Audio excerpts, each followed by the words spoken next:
Chat, fun fact about me, world famous Twitch streamer Mayflowers429, is that I am filled with a lot of fear all of the time.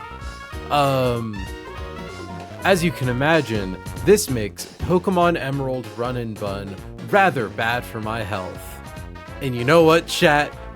It's only gonna get worse. Why is it playing? I do like the Route 228, 230 theme, but I want specifically, I guess I forgot to hit loop. There we go. But it's about to get a lot worse because Aqua Hideout sucks. So the thing about Magma Hideout is that they were incredibly difficult, incredibly costly puzzles, things which could be solved. No such luck in Aqua Hideout. It is simply hope for the best. Don't get confused twice in a row by Hurricane, idiot. It's gonna be a good time. Being scared all the time is actually a sign of a healthy bunny. That's true. It keeps me alive until it makes me dead. Fun fact, birds of prey flying at the window fast enough, I do believe can cause bunnies to die of a heart attack, regardless of how much threat they are actually in. So I can expire as a self-defense mechanism. That being said, I'm now realizing the lamp is not the right color right now, so let me just...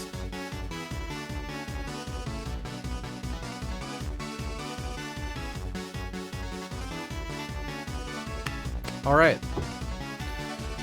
I don't actually have the fucking calculator open. It takes 2 seconds. That up there. Full screen that. Run and bun calc. Okay. So we got grunt number 3 calced. We have grunt number 4 calced. We don't fully have grunt number 5 calced, but thankfully this is like the easy one. It shouldn't be too hard to figure out. We have grunt number 6 calced. And I've got like a lot of solid ideas for grunt number 7. Please do not die of a heart attack. I have so many pedals. The pedal economy would be in shambles.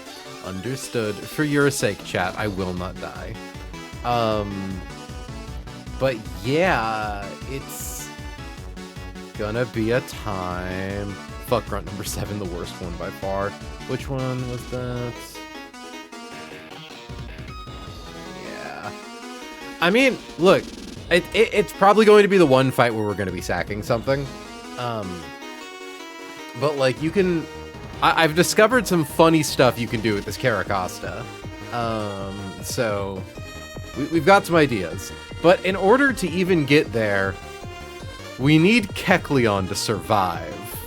Which is easier said than done. Fuck grunt number 7 is a song by my new band.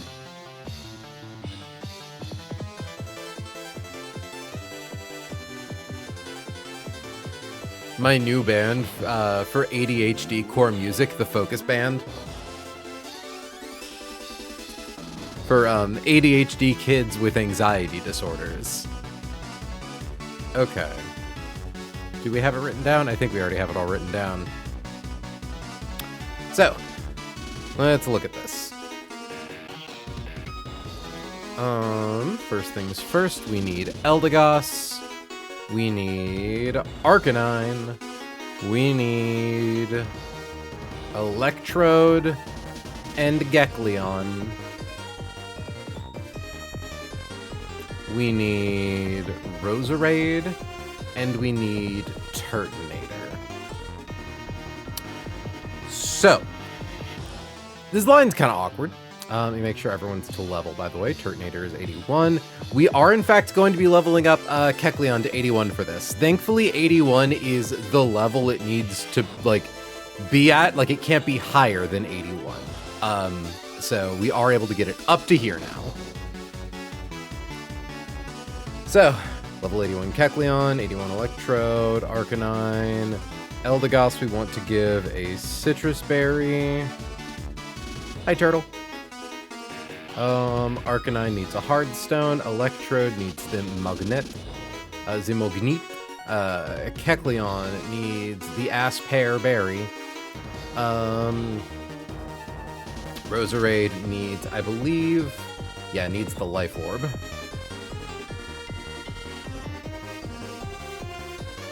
And then Turtonator also gets a Citrus Berry. So, here's how we're doing this. First up is Eldegoss and Omaster. Omaster has Stealth Rocks and Spikes. It knows Power Gem. Highest amount of damage Power Gem can do to Eldegoss is 60. What's going to happen is turn 1. We are going to click. So the nice thing is that we never have to worry about taking 2 Power Gems.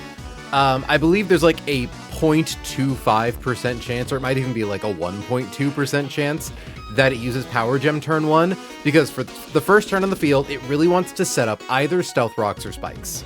We are going to use Magical Leaf to knock it down to 1 HP, down to its Focus Sash. Because it is a special move. Oh god, I haven't seen a View Bot in a minute. Oh, get the fuck out of here. Get the fuck out of here.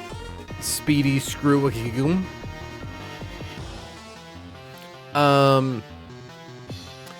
Now, once we knock it to 1 HP, we are going to kill it with Rapid Spin. There's a chance we take Power Gem. The best world is the one where it goes to set up the one hazard it didn't set up, but getting hit by Power Gem is fine because we typically always come back to about the same amount of HP after it hits us.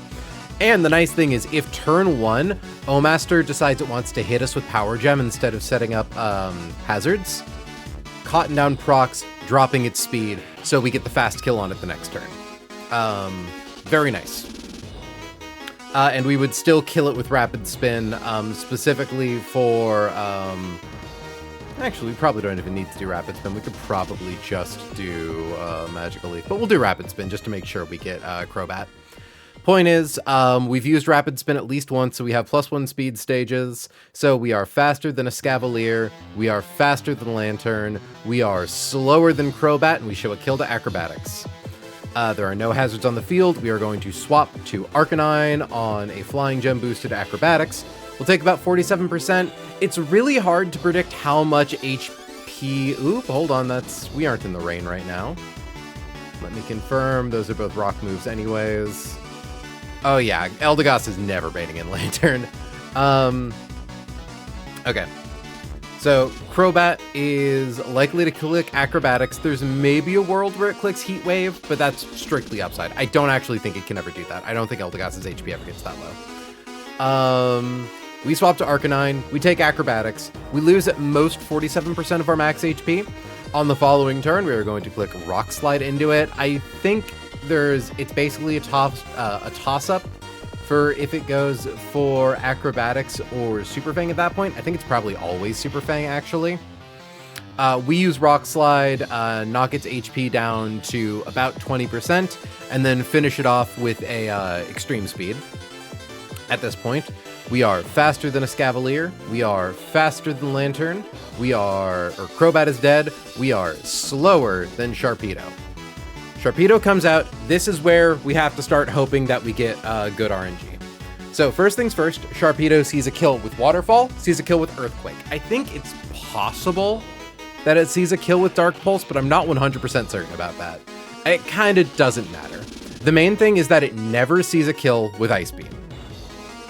Let me confirm that.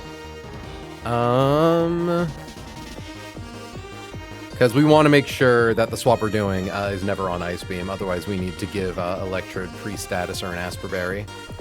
And I would like to do not that. So, Arcanine taking critical hit Acrobatics turn 1 is 126. 267 minus 126 drops us to 141, and then it loses the Flying Gem. We'll just set it to a Figgy Berry. Oh wait, no, it can't be a Figgy Berry. It needs to be no item. And then we lose 85. Drops us to 56. Ice Beam does at most 34. Yeah, no, the question is, so max roll, crit, brought us to 141, which at that point, divide that by 2, does 70 damage. So 141 minus 70 is 71, which is also above Ice Beam range.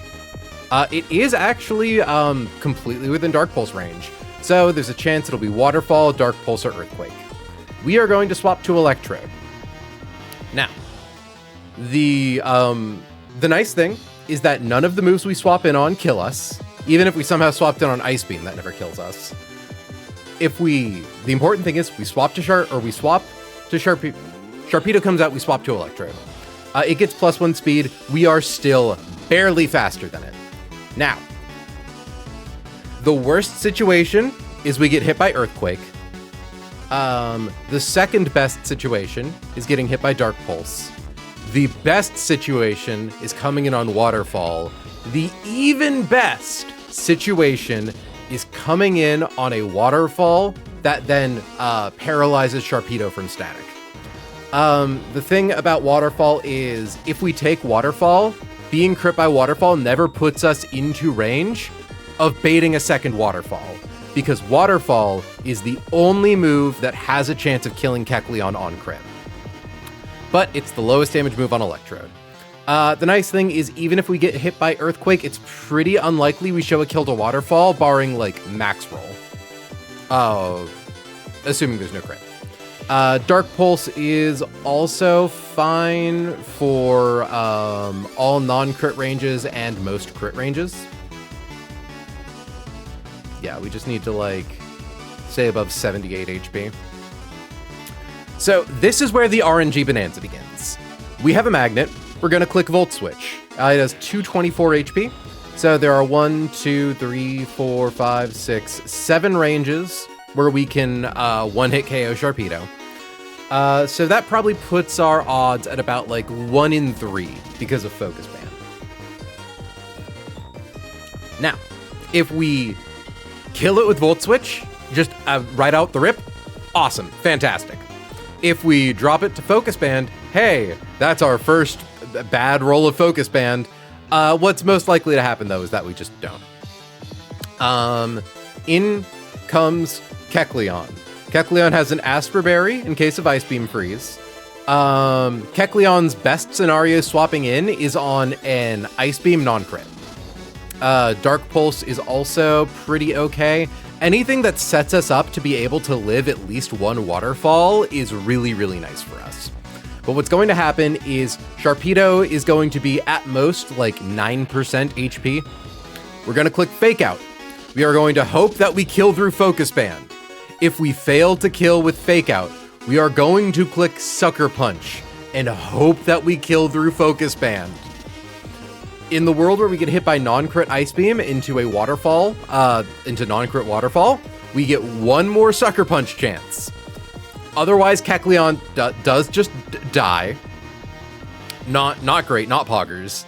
The nice thing is that then we have Arcanine as a backup who also has a priority move in Extreme Speed. And at that point, if we have failed like 3 to 4 Focus Band checks, it was simply never meant to be. There was no way we could have won this fight. And we lose. But the goal, we also need to get rid of Brick Break on Kecleon and replace it with Fire Punch. We will never be clicking it. Now, ideally, Kecleon kills Sharpedo. If Kecleon doesn't, Arcanine does. Either way, next in comes Lantern. Because even though Escavalier always sees a kill on Kecleon with Mega Horn, and the Lantern doesn't, you know, it's kind of up to whether or not we take at least one Waterfall. We have taught Kecleon Fire Punch. We are faster than Escavalier. Fire Punch shows a fast KO. So Escavalier will never come in. It'll always be Lantern. Same case goes for Arcanine, who shows a KO on Escavalier with Flare Blitz. The extra nice thing about Arcanine is that it also shows Lantern a kill with Hydro Pump. Ideally, Kecleon shows Lantern a kill with Hydro Pump or Thunder. Now, assuming it doesn't, we have our funny little tech. Swap to Eldegoss. There are... almost every world here is really good except for getting Thunder Wave clicked on us. Thankfully, Kecleon is slower than Lantern, so Thunder Wave is not incentivized. If it clicks either Hydro Pump or Thunder into Eldegoss, we become faster than it, unless it paralyzes us with Thunder, which is a possibility. But if we get hit by either of those moves, and it drops its speed, it now never goes for Confuse Ray. It either goes for a damaging move or Thunder Wave, because the lowest possible priority on Thunder Wave is +7. If Eldegoss swaps in on Confuse Ray, then it can never click Confuse Ray because we are already confused. This is different from Swagger, which can always potentially be clicked because it has the additional effect of providing +2 attack stages, I think. If we get hit by Thunder Wave, we're still mostly fine. We essentially just stay in and click Synthesis until it gets us with Confuse Ray, which shouldn't take too long. The nice thing is that it doesn't do a lot of damage to Eldegoss, and Eldegoss should always enter this phase of the fight with at least like 60% of its max HP, ideally with a Citrus Berry. But once we have either gotten confused or dropped Lantern's speed to be below ours, we are going to then swap to Roserade. Roserade has been pre-burned. We need to make sure we don't get confused on the switch-in. We have Life Orb, we have Magical Leaf. Magical Leaf ignores accuracy check, kills past Bright Powder. Now, this is the next RNG check. If we get crit by Lantern, things get a little scary.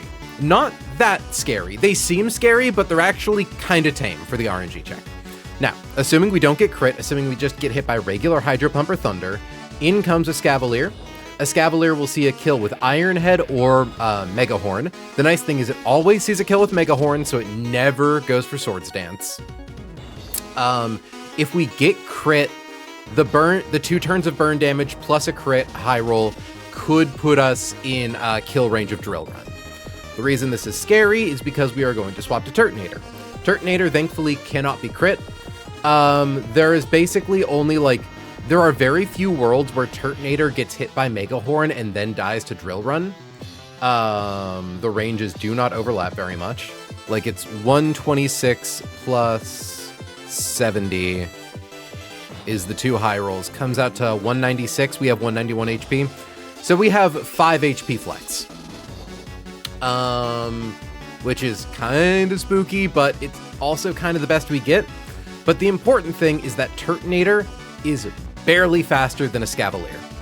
And for this reason, a Scavalier only kills us if it gets the 1 in 5 Quick Claw proc and high rolls both Mega Horn or Drill Run.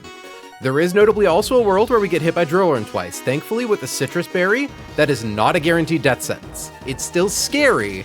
It basically means that if we get hit by a max roll Drill Run, the second Drill Run is a 50-50 to kill us.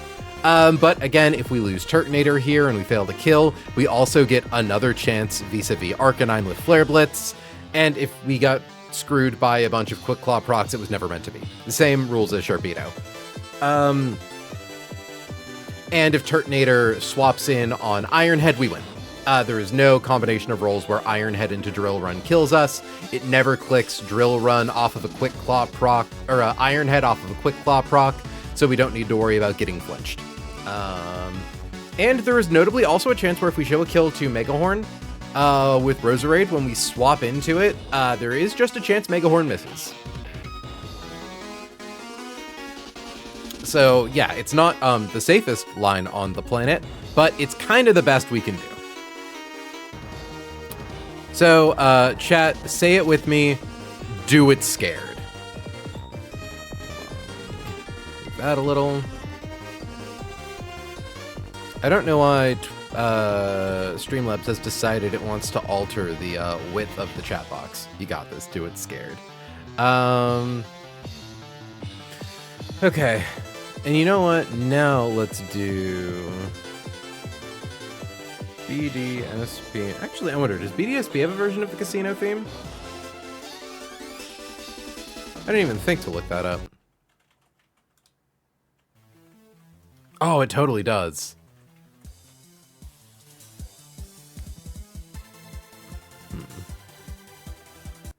One feels kind of quiet.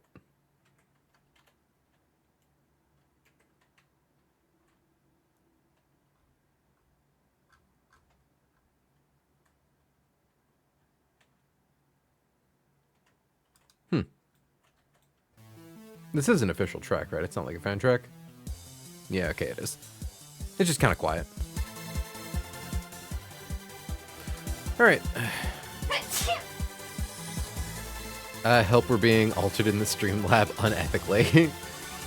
I'm here for the flop bun and the I'm here for the flop bun and the scared bun. Oh goodness. Alright. Pio says bless you. Thank you. She says like you.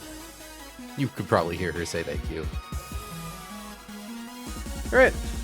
Let's rip it.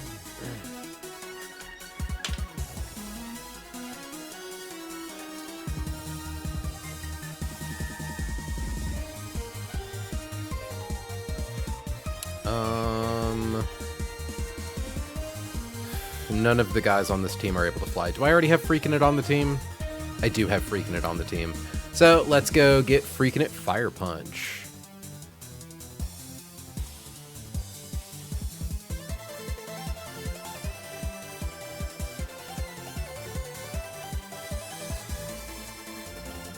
Get this updated.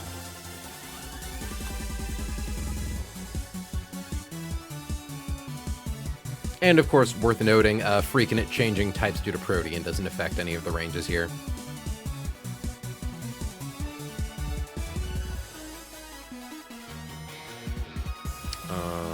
Fire Punch.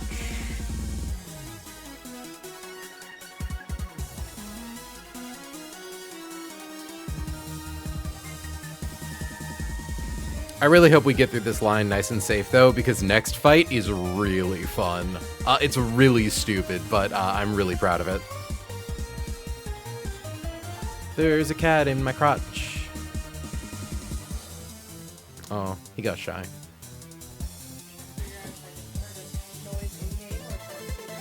I believe that was Cedar in real life. Mm-hmm.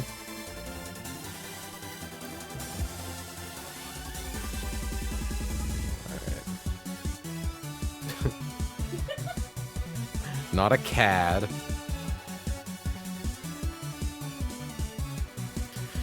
All right. Oh, hello, creature. I've got a creature now. You can't see him, but he's here.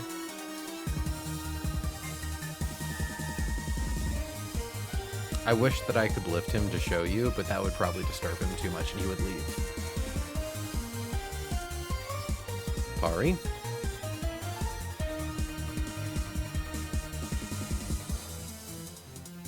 Don't need Varley. Do need Hammy. And Electrode. Roserade and Turtonator.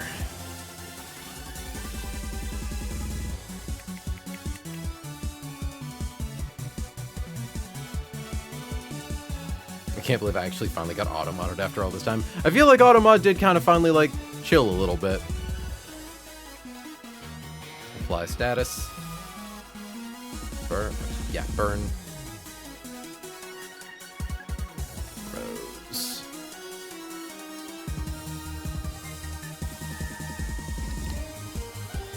I have inflicted my rose with the condition. Okay, we need the entire team to be level 81. Which is actually a lot of these guys we gotta level up.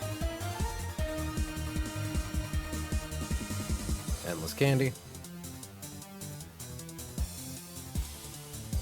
I don't believe anyone learns anything off this.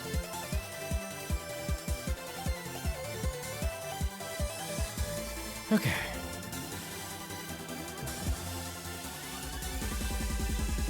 I inflicted my rose with 3D red-telling watermelons earlier today. What does that mean?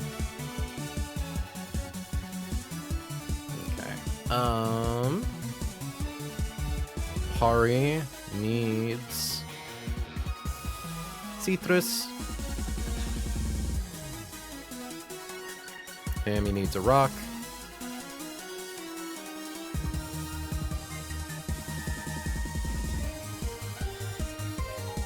Did I already pass it? So we actually haven't used the hard stone in a minute. Yeah, I think I did.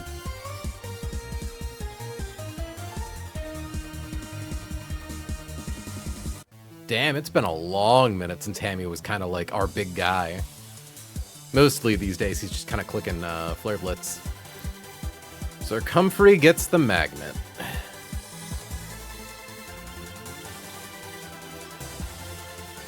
Freaking it. You get an Asperberry.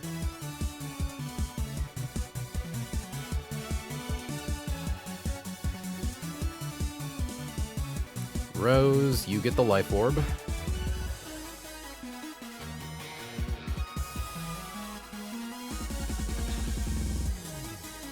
And Sybil gets...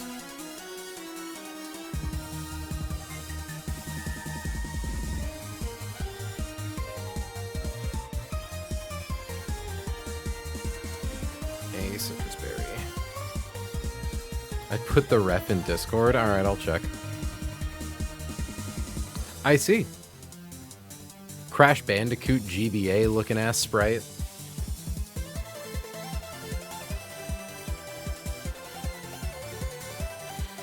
Okay, pre-burn Rose, teach Kecleon Fire Punch, equip Eldegoss and Turtonator with Citrus Berry, equip Arcanine with Hearthstone, equip Electrode with Magnet, equip Kecleon with Asperberry, equip Rose with Life Orb. Alright, I want to believe it's from DK64. That tracks. That feels very of that game.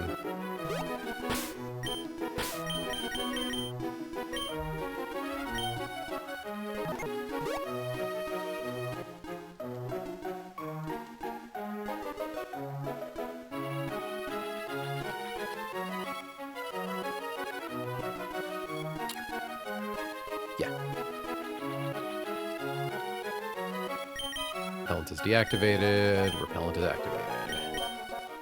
Reminding myself where I need to go next.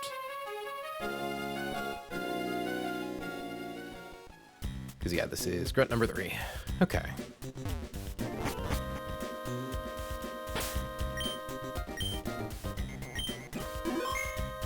Check left. I'm always wrong.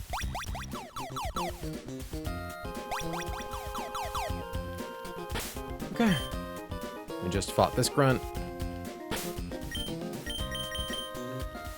Final check. Pari has Rapid Spin, has Magical Leaf, has a Citrus Berry. Hamilton has Rock Slide, Extreme Speed, and a Hearthstone.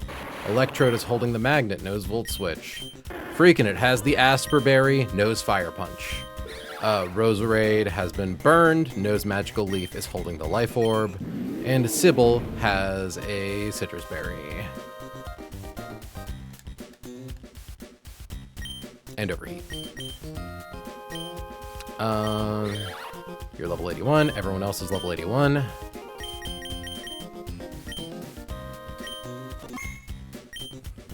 Send it.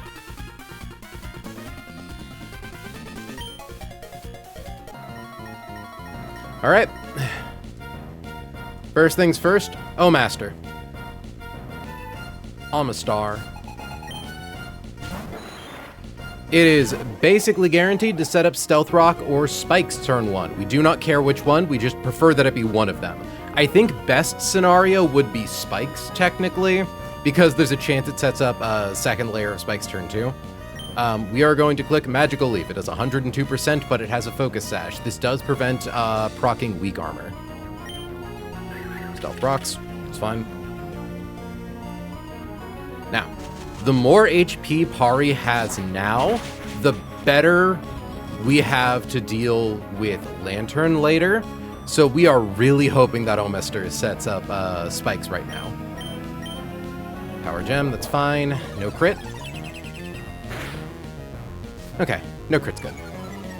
That means we get to keep our Citrus Berry for Lantern, which helps a lot for survivability.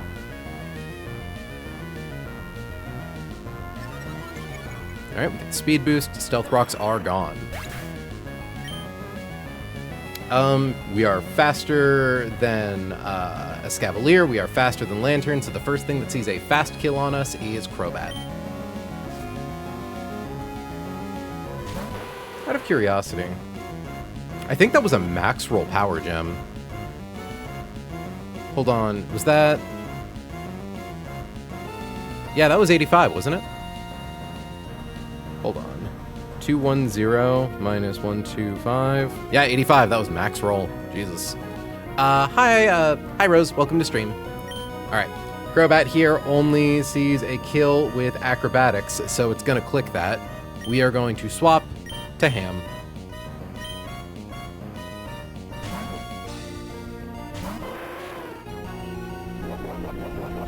Eats up its flying gem.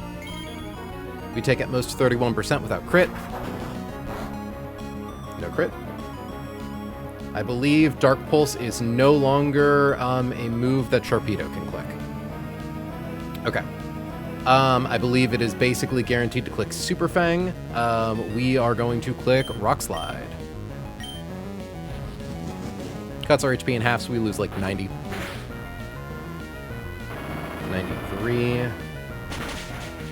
Yeah, we are officially out of Dark Pulsing range, which is actually kind of bad.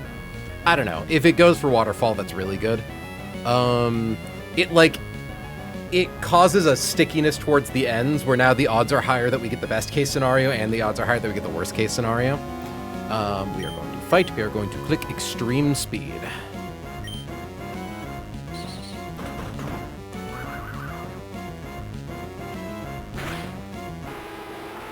In comes Sharpedo. It is the first thing that sees a fast kill on us.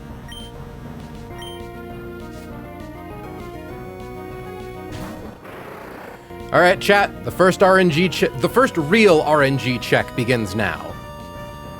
We really want to see this thing click Waterfall. It is going to click either Waterfall or Earthquake. If it clicks Earthquake, we really want to not see it crit. We are going to swap Hamilton to Circumfery.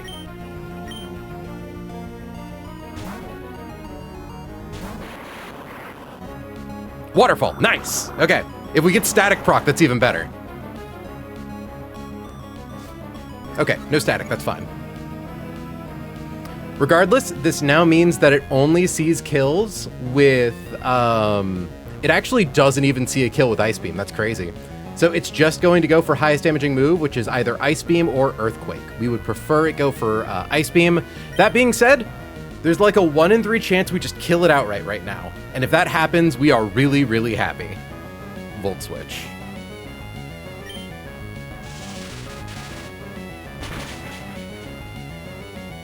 That's fine. In comes Freaking It.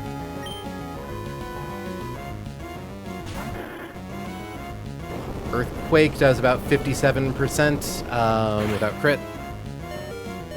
Okay. We're scared. We really want to see Fake Out get the kill.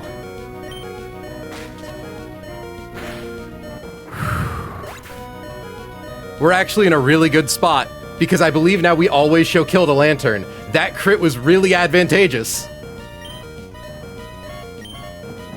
We're not completely out of it, but that was the scariest part of the fight. So we don't even need to use Eldegoss as a pivot. It sees a kill with Hydro Pump or Thunder. We are going to swap to Roserade. We want to see no crit. If we're lucky, it just flat out misses. Though actually, I do think we want to get hit, because we want to show kills to Ironhead. So best range here is like a high roll no crit.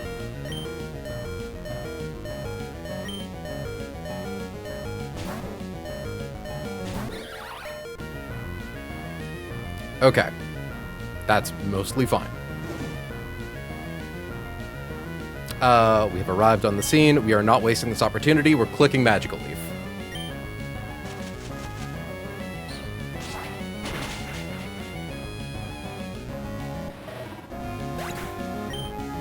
Goes down to 61.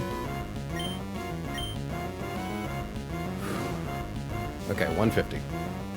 In comes the Scavalier. Against Roserade. Okay, it actually sees about 50% of Ironhead range's kill. So, we are going to swap. We want to see low roll Mega Horn miss, or any Ironhead roll. We are going to swap Rose to Sybil.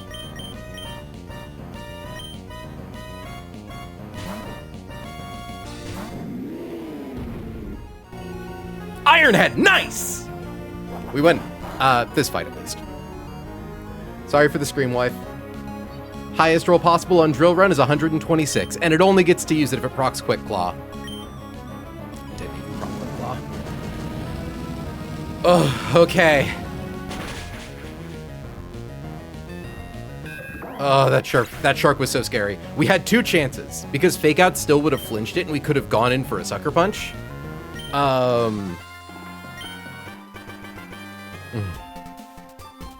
Okay.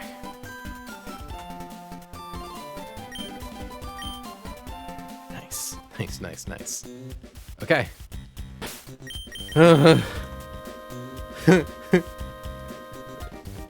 Hold on.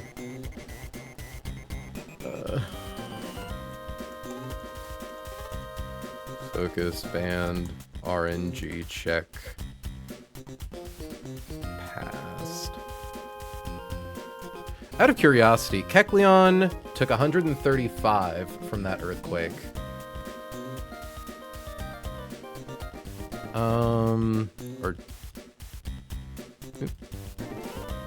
So 203 minus 35. 168. If that was a waterfall crit, we would have been fine, actually. We would have lived. That was like 1 away. Yeah, that was literally, if that was waterfall and it had crit us, we would have had 1 HP. Assuming it was that exact same roll. All right, chat, this next fight is really fucking stupid. It's really dumb. But it's also kind of funny.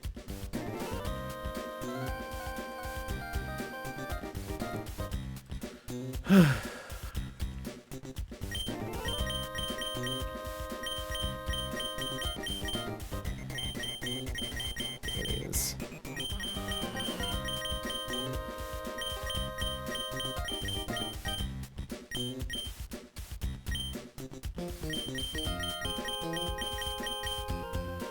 Oh no, I'm on fire. You are. It was mandatory. It's okay though.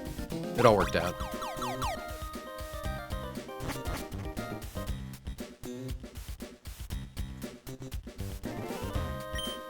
You did such a good job, April and Hannah. I think that line was actually mostly me. Hannah did point out Electrode, though, for Sharpedo. I can only hope I would have found that eventually, but I did land on Kecleon can probably just do it. And you know what? Kecleon fucking did it. You have no idea how scared I was, because freaking it is actually really essential to a later line.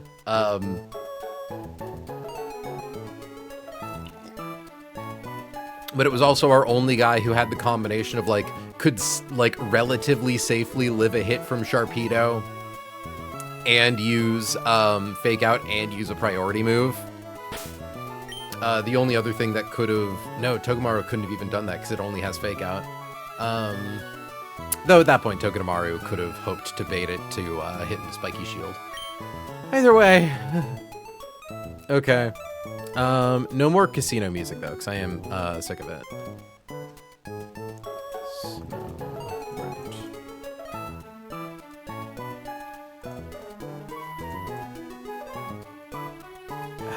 Is it 126? BDSP. Route 216. Please give me a Cutie Lakefront. No, not Cutie Lakefront.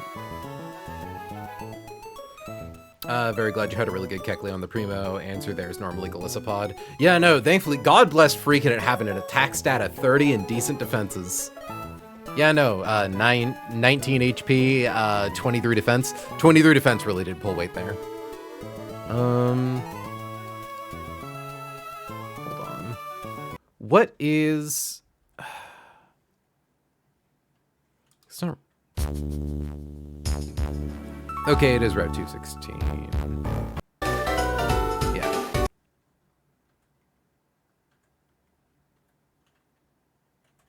Why are there no good audio rips for BDSP? This is insane.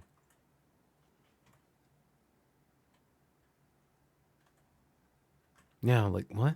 Does just no one look up the BDSP versions of these songs? Oop. Ah.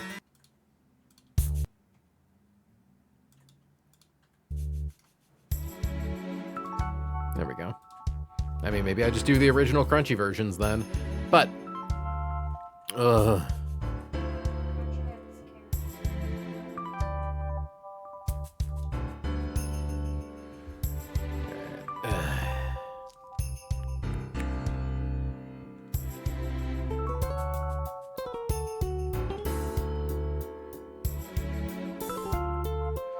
All right, chat. So this next line is what we in the business like to call really fucking stupid. This line, once again, brought to you by the inexplicable might of bulky Lucario. Yeah, no, bangs. Little loud, though. Okay. It's still a little loud.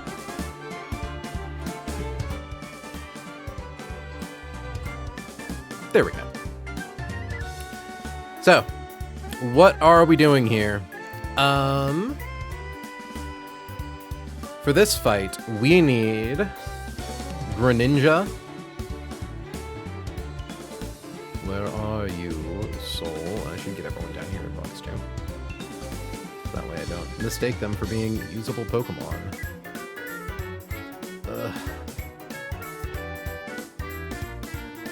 And, like, high-key, we got really fucking lucky with, like, funny enough, we got really lucky getting crit by Earthquake. Being able to just immediately bait an attacking move from Lantern saved us so much hassle, with needing to use, Eldegoss. Alright. Yep.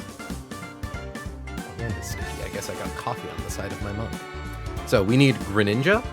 We need Eldegoss. We need the GOAT, bulky Lucario. We need Slowbro. We decided on Walrein. And lastly, we need Roserade. So, Ninetales, Snow Warning. It sets up Hail. Light Clay, Aurora Veil. Aurora Veil's a really bad thing to have to deal with. It's Light Screen and Reflect all rolled into one, and with Light Clay, it is for 8 turns. So we need a way to successfully break down that Aurora Veil, yet my hand's sticky. I'm sorry, I'll be right back.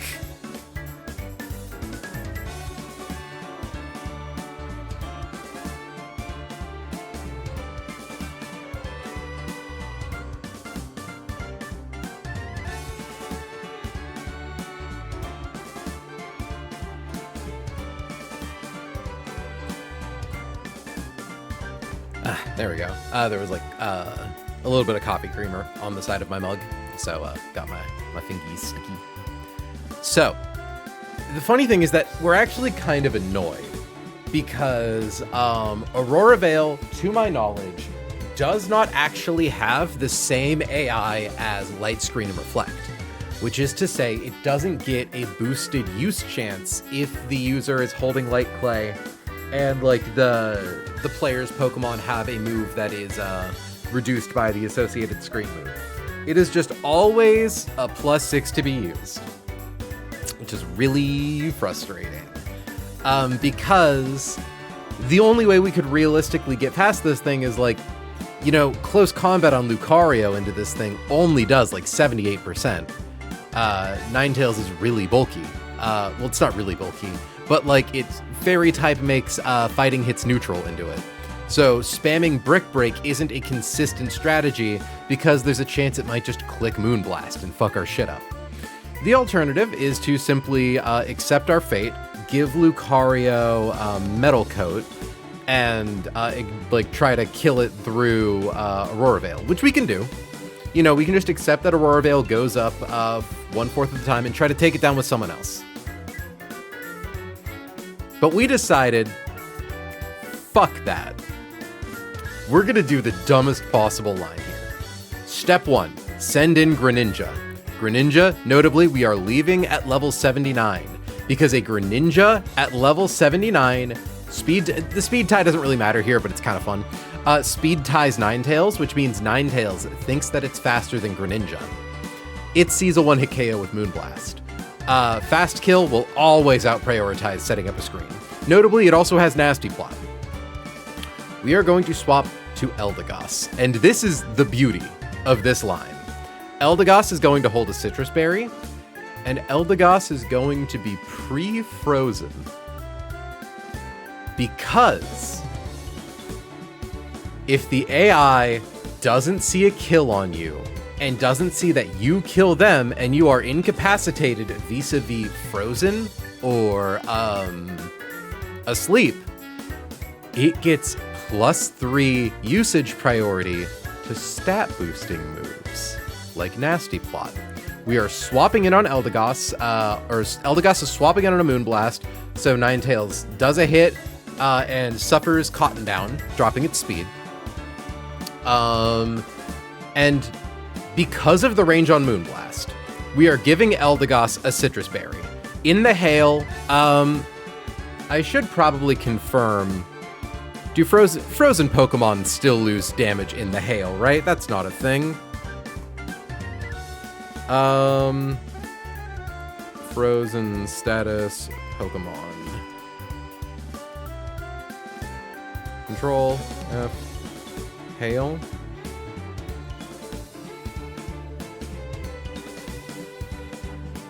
Yeah, I don't see anything funky. I just realized this is a really stupid thing I might need to account for.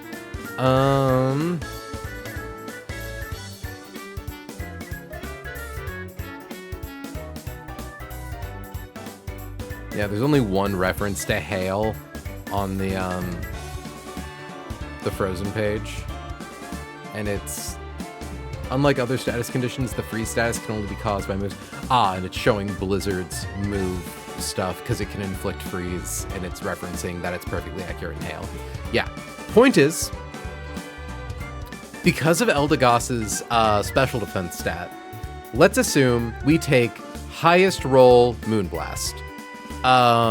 Hail makes us lose 1/16 of our max HP at the end of every turn. So 210 divided by 16 is 13. So every turn we lose 13 HP to hail. Now, we come in, we take a Moonblast, we lose 73 HP, and then we lose, that's wrong, hold on.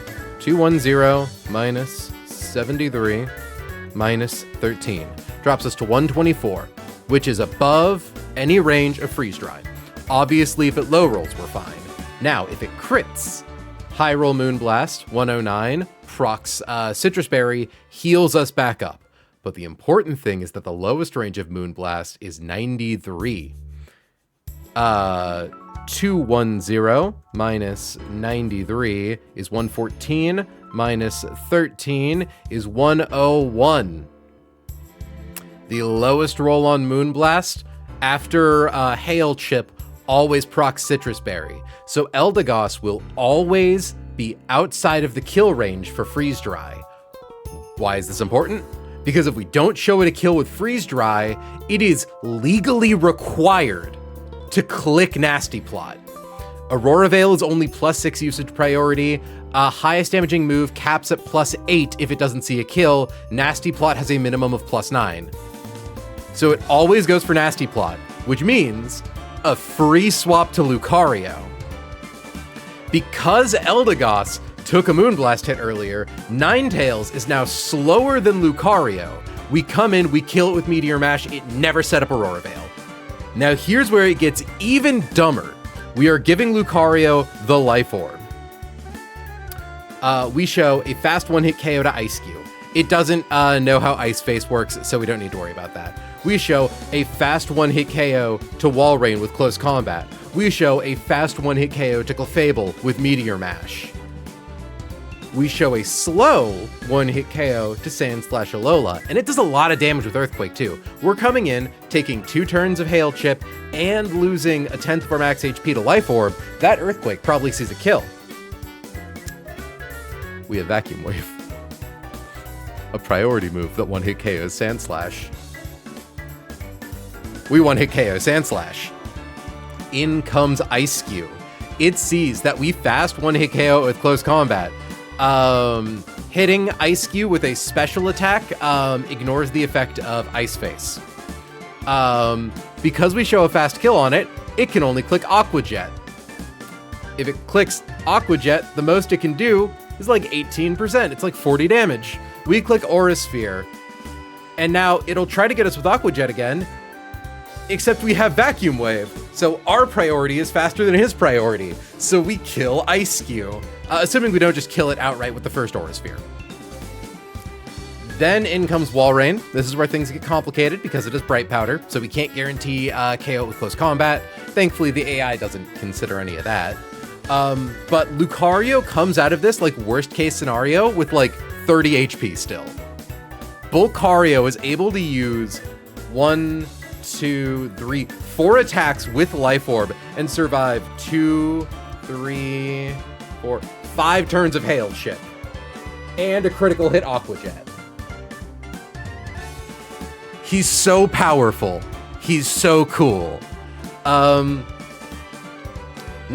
this Wall Rain's really annoying. Toxic, Substitute, Blizzard, Scald, Bright Powder, Ice Body in the Hail. Really fucking bulky. Really hard to kill. I mean, I could just chance the one... I could just chance the one... or the, you know, the 1 in 10 with close combat, but if I fuck that up, Lucario dies. So I don't want to do that. Now, the nice thing is that Lucario very clearly shows a kill to Wall Rain here, probably, with either Blizzard or Scald. Yeah, I think it'll always be at least Scald because 5 turns of Hail Chip plus 4 Life Orb ticks. Minimum 3 Life Orb and 4 Hail. Point is. If I ever feel like it, could I redeem VIP for someone else? No. Very clever there, Curses, but no. That would be... Because then that means that I'm giving VIP to people who haven't, like, been in chat long enough to earn it, you know? That means she can give, like, 10 million people VIP. They can be a VIP in my heart. Reasonable. I respect the hustle, though. Now, this Wall Rain's really fucking annoying. So, it can't click Toxic because we are a Steel type. It could theoretically click Substitute, but I believe it'll always see a kill with at least Scald. So the idea is to swap to Slowbro, who has been pre-burned. Oh, I have not leveled it up. 81, export, import. Chat, we're gonna play our favorite game. Can we slow bulk? And the answer is yes. The answer is always yes. Now, what's going to happen is we're gonna PP stall Wall Rain. We are going to stall he PP until he is out of Blizzards and Scalds. Blizzard has 8 PP, Scald has 15, I believe. Toxic and Substitute both have 10, those are less important. We are going to pre-burn our Slowbro. Because critical hit Blizzard does 44.4%. It does a lot. Like, don't get me wrong. Blizzard plus Hail plus Burn does like 56% max HP on high rolls. It's not a guaranteed safe line, but it's pretty dang close. And we are essentially going to bring in Slowbro. Use Slack Off a bunch of times. Ideally, if we can end a turn with like as full HP as possible, we might even like pivot to Wall Rain to take a Blizzard and then beta Scald back into Slowbro. Because we do only have 20 Slack Off PP, and he has 23 moves. Given one of them gets used up on the swap-in. IDK if Twitch lets you make your own chat badges, but doing an MS Paint version of the Twitch VIP badge, and you get it for like 24 hours, would be really funny. That would be kind of funny. But I'd have to manually go in and edit it. I don't think I can like set roles for an amount of time, and I'd forget.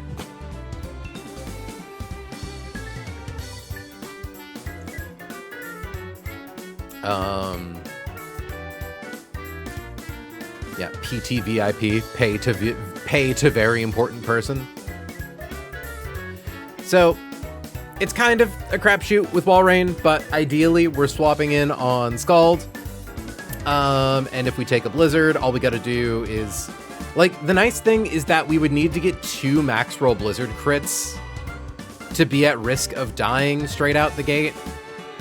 Because, like, the thing that would kill us is the hail damage and the burn damage. And that doesn't happen until end of turn. Unfortunately, Blizzard is perfectly accurate because we are in the hail. But yeah, so like... 263 divided by 16 is 16 damage. So 263 minus 16 drops us to 231, minus 117 drops us to 114. So it would need to be like top 2 ranges for crits twice in a row. Pretty astronomically low odds. And once we get our HP up, we should be fine.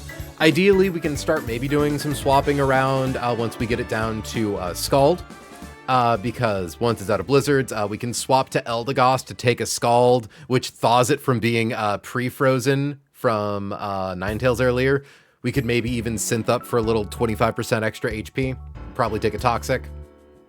And then the idea is once it is down to its last Scald, we are going to swap to Walrein, who is going to be holding a Nevermelt Ice, or not a Nevermelt Ice, a Lumberry. So that way, if Walrein somehow swaps in and gets burned by Scald, it has no status. Bait's Toxic. We are going to swap to Roserade. Roserade lives... Hold on, no, we're not doing Life Orb on Roserade, sadly. We are doing Magical Leaf on Roserade. Not Magical Leaf, Miracle Seed. Because Lucario has the Life Orb. Yeah. So the thing is, Magical Leaf isn't a guaranteed one-hit KO. Not to mention this thing has Ice Body, so it's regaining leftovers healing because of the hail. But basically what's going to happen is Roserade is going to hit the field. It is going to show a fast 2-hit KO on Clefable with Sludge Bomb, which means that Clefable can never swap in. Walrein cannot Toxic us because we are a Poison type. It's probably behind a substitute, but if it's not, cool. Really cool, actually. Point is, it's going to be clicking ineffective moves, so it'll alternate between... It'll either be Toxic or Substitute, but I have confirmed that assuming we get stuck on the field for the maximum of 5 turns, breaking substitutes until the move finally fails. Because the annoying thing is that because it's slower than us, if we break the substitute, but it clicked substitute anyways, it'll then immediately reconjure a new substitute. Annoying. But we're only taking Hail Chip, because Roserade doesn't need to be pre-statused, and we can't be Toxic, and it's already out of Scald and Blizzard PP. In comes Clefable. Clefable has Weakness Policy, which gives it a +2 to its stats if it takes a super effective move. It has Cosmic Power, a move that can boost its defenses. It has Moonblast, a move that can drop our special attack. And it has Sword Power, a move that does more damage the more stat stages it has. Thankfully, as long as we have Miracle Seed, we always get to attack it first. So lowest roll of Magical Leaf is 263 minus 127. Drops it to 136. Assuming it hits us with Moonblast and drops her special attack. That's regular attack. April, you silly goose. Special attack -1. We do minimum 144, which kills. Now, if instead it doesn't attack us, it sets up Cosmic Power, and it gets +1 special defense and +1 defense. We still do 144, we still kill. And I have confirmed that Roserade can live 7 turns of Hail Chip and a critical hit max roll Moonblast. Yeah. So that's the line. And chat, this one's going to be really annoying and monotonous, so hang in there with me. It's going to be really hype when we kill a bunch of guys with Lucario. And we don't want to level up Greninja for this, just so that way we don't have to pre-damage it to show a kill to Ninetales.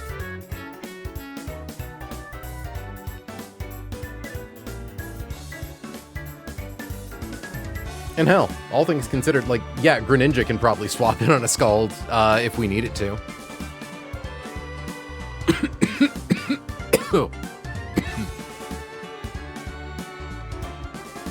Okay, get in here. The Geldagos. Lucrezio. OMG, how's the cheese influx this week? What do you mean, Pio? What do you mean by the cheese influx?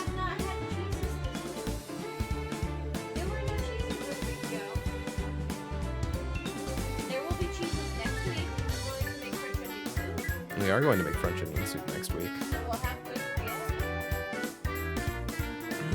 Got that Groyer. Oh yeah, I saw. I guess we're getting Logan too. Huh. We need to level up Kalen. The queers want cheese news.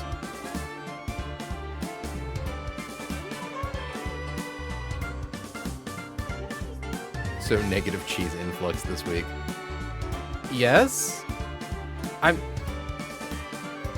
I want to say I'm deeply confused, but I don't want you to get the satisfaction of, like, having successfully confused me, because I feel like you're doing a bit here.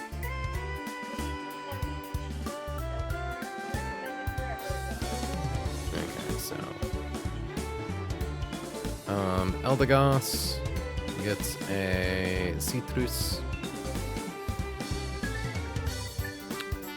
Talon gets Life Orb.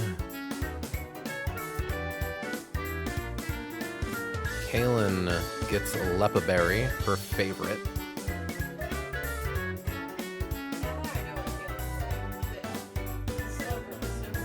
I'm giving Havara a Lumberry in case I do something wrong and the AI clicks Toxic into her.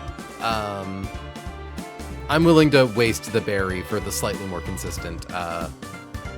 It's not even a waste, because like if we don't get burned by Scald, it doesn't get used up. And then Rose gets the Miracle Seed.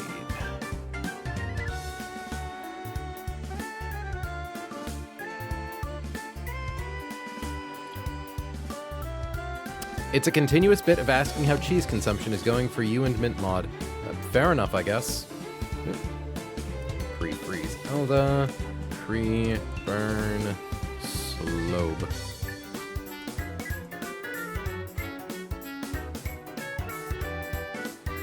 Okay.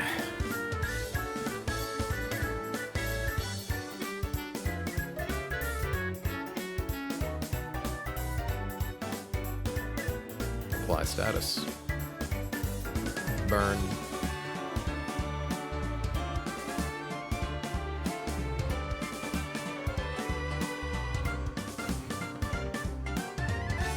I'm just gonna get that text box posted at will. Cause tee hee ha ha.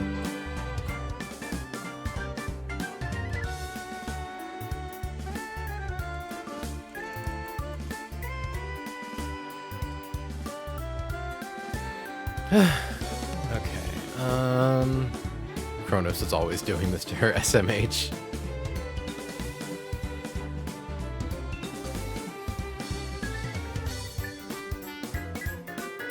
Freeze. Sorry. I really hope this works. I really hope I'm correct about this. Because it'd be really fucking embarrassing if I was wrong. And then Talon comes in on a freeze dry and gets frozen. That would be really bad.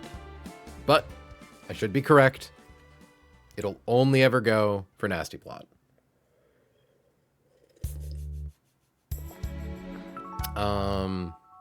And straight up, if he uses Aurora Veil turn 1, I'm clausing, because clearly something happened that, like, there's poorly documented. I'm gonna give Soul a Citrus Berry. Ooh, or maybe... No, I'm gonna give Soul a Pecha Berry.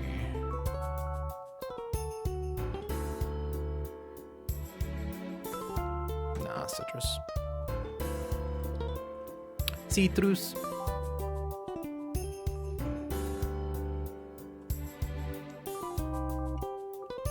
Sure truce, more like sea truce.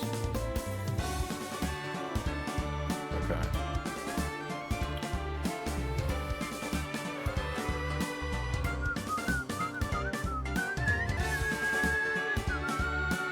Yep. Chose to kill the Moonblast. Thank you, Soul, for being really good at dying where it counts. I nearly healed the team. Oh, I should double check. I don't know why Kalen would be missing PP, but I should make sure. Yeah, we're good.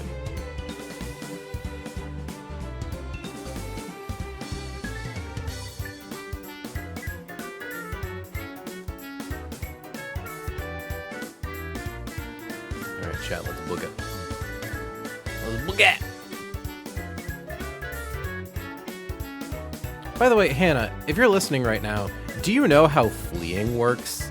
I heard someone in Dexcord say that ghost types are always able to run from encounters guaranteed. And I'm just thinking about, like, how to handle the Hisuian electrodes.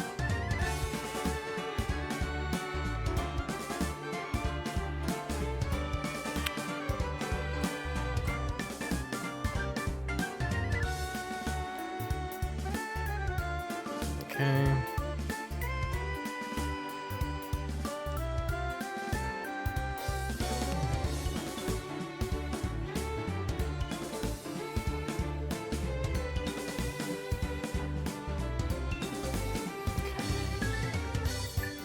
Am I a little scared of this room? Yeah. Looks like that's right. Awesome. Okay, so we can just use, like, Basket Legion to flee.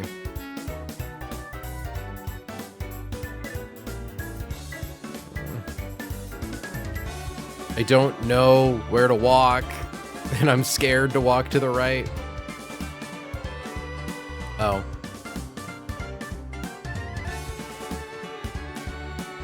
Hannah, is it required to, right is right? Okay. Hi, Jack. I was gonna say, are we about to, have to deal with an electrode? Yeah, we are. Okay. Sorry, chat, gotta run, and, oh! I've gotta go, pick up a ghost type. I gotta go see a man about a corpse.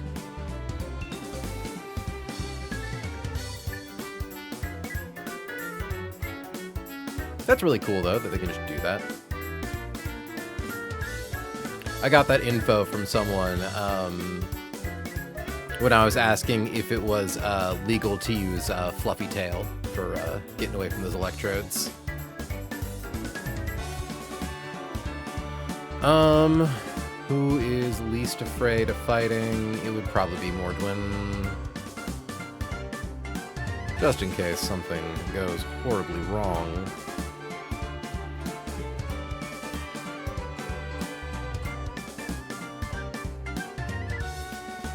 Nothing wrong with Fluffy Tail. That's what I heard. It's like, it's kind of bad form, but it's not like Hall of Fame disqualifying, according to Faulty. So I'd prefer to do it like as honorable as I can.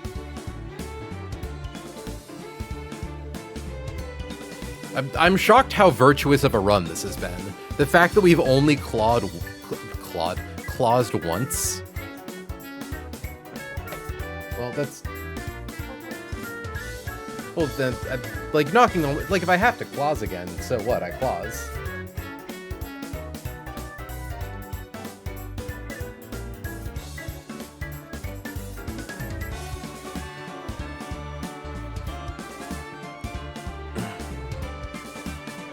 Here, I will give it a... give it a citrus berry. Because I guess with this knowledge, we can also finally go grab the heart scale in this room. I'm certain that it's the electrode on the right, or not the electrode on the right, the item on the right, but I'm still scared. Nice.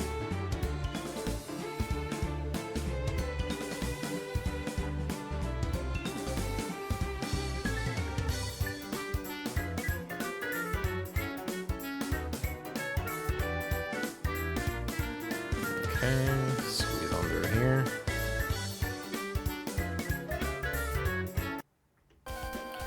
All right, chat, you better hope they didn't lie to me. If I recall, the puzzle is right, left, middle, middle. I mean, thankfully, that won't be too hard to figure out, right? I think I, like, just saved. Bum, bum, bum, bum, bum, bum, bum, bum, bum.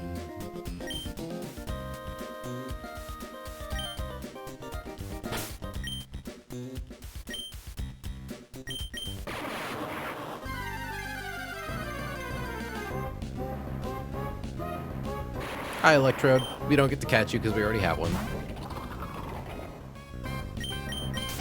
Cool. All right. That spook is gone. Let's go get our Greninja back.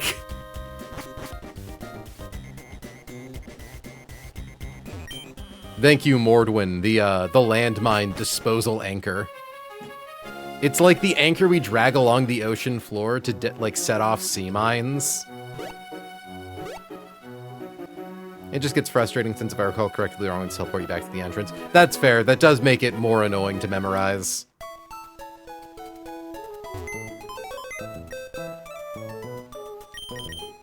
Also, I should probably make sure once I'm done moving my guys back around that I do in fact have, like, everyone is still statused. I know Dex advocates New Mauville Land and going for Electrode there.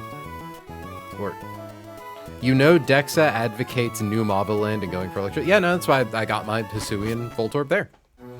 Because it's significantly safer to catch. And also just like, you know, the trade-off for not getting an encounter in Aqua Hideout is getting to use Hisuian Electrode for everything up to Aqua Hideout. And with how light my box has been on guys who can use pivoting moves, I straight up don't think we could have done Hellroom. Oh, going for the Electrodes in New Mauville. That's fair. That's his game. I humbly disagree. I was going to say, I did, because I was watching the Peachal and Smant VODs for this chunk of the game to kind of like see how they handle it. And that's why I'm kind of like saying that, you know, like this is the casino episode, is because the way that like Peachal mentioned like, oh yeah, I spoke to Dexa about this fight because it like really broke my mental trying to calc it. And he's like, the thing is, Aqua Hideout is built to just like, Aqua Hideout is built to be a place where you like kind of have to take risks. That there is no such thing as a surefire safe line in Aqua Hideout.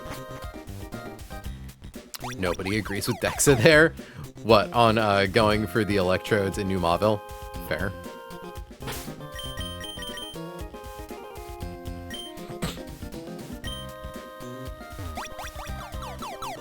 Okay, so right, left, middle, middle. Well, I suppose you can kind of only go to the middle, right? What? Right? Left. Middle. There was nowhere else I could go. So right. No. What? Right? Left. Right. Oh, clever. Clever. You can't totally eliminate risk, so the skill testing is making a plan where the fail states are acceptable. I was gonna say, all things considered, with all of the like potential bad RNG we could have gotten in the last fight, we had multiple outs for like, if things go really bad with Kecleon against Sharpedo, we do have Arcanine as a like last ditch roll of the die. If we lose Turtonator, Arcanine also existed as a backup there. We had Eldegoss to try to get the numbers as good as possible for getting Roserade in. You're fine, Jack. It's very, it's clever. And also, at least it only sends you to the start of this room. And saving. I doubt they're going to jump scare me as soon as I step off the teleporter, but just in case. The most important thing is that Greninja shows a kill to Ninetales, which it does, and never with Freeze Dry. Citrus Berry, pre-frozen with the Citrus Berry, Life Orb with Lucario moves. Pre-burned, Lepa Berry, Slack Off. I don't believe there were any special moves. I need to get Slowbro here. Lumberry, honestly, Havara, you're just kind of here to help out. You're not even, like, mandatory. And Roserade with a Miracle Seed, no pre-status.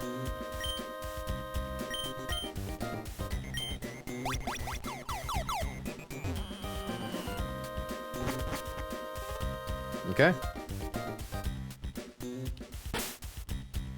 Literally just checked my box. All right. Really hope I did this right.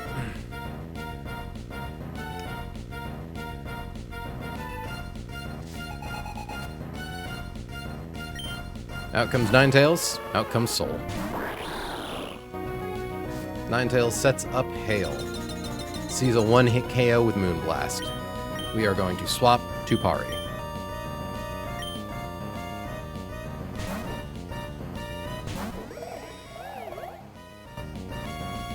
Moonblast. Hits Pari. Cotton down procs. -1. Freeze Dry does a max of 108, which means after Hail Chip. It does not see a kill on us with that, with Freeze Dry. Because we are frozen, it gets +3 to the usage priority of Nasty Plot. It should always click Nasty Plot. We are going to swap Pari to Talon.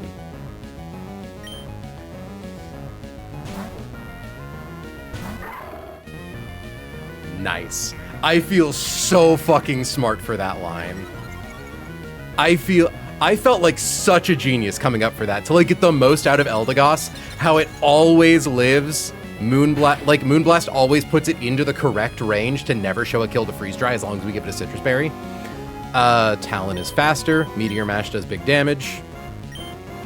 We do like 300%. 253%.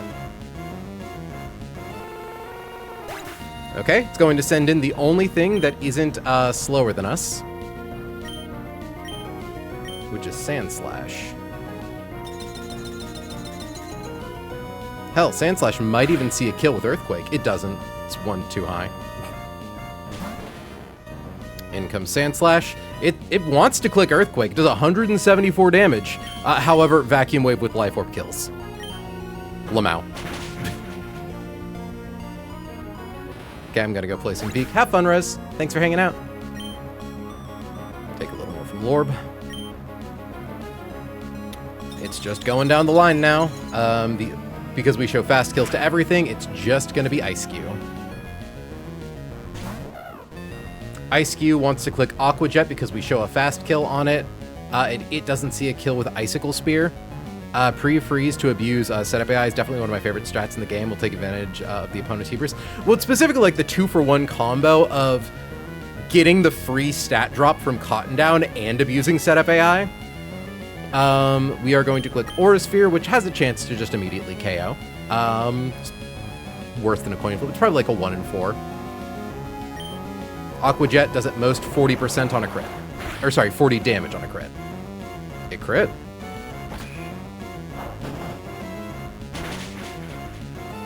Okay. We're gonna lose some damage, or some HP to Hail.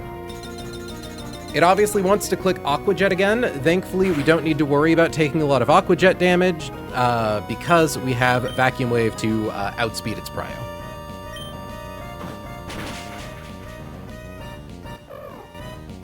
Sleep and Para, the setup, same for setup AI? Not Para. It's specifically Sleep and Freeze. Volcario wins again, baby! Alright, it's just the first thing that sees a kill on us, which is Walrein. Walrein sees a kill with a random move. We would prefer it click Scald, but Blizzard should be fine as long as it doesn't crit. We swap to Kaelin.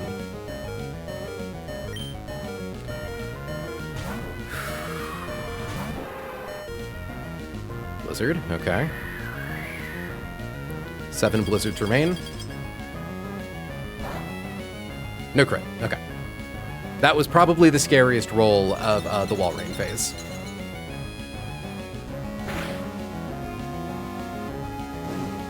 Okay. We click slack off. It's now just going to spam Blizzard. It might also eventually click substitute.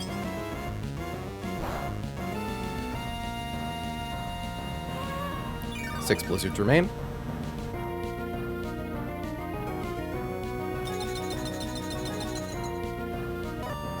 Okay. Cool. What's up? We're at full HP.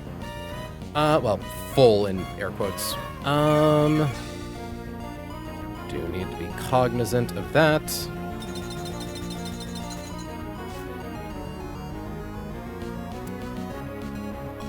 Now, I think what I want to do is swap to wall rain on one of these blizzards. Just because that eats up 1 PP, 2 PP for swap. I just need to make sure that coming in on crit Scald into crit Blizzard into our assorted statuses doesn't kill us. It's hard to say.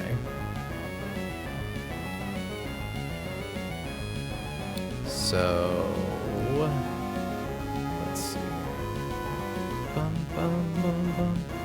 I believe we established 263 divided by 16 is we lose 16 HP per turn. So I guess 32 total. We are currently at 231 minus 32 would be the swap back in, plus critical hit Scald minus 86 is 113. Yeah, the risk is too great. I think we just got to stay in. We'll probably use like Eldegoss to eat up Scald PP later. Because once we can swap in and out on only Scald, we're like definitely fine.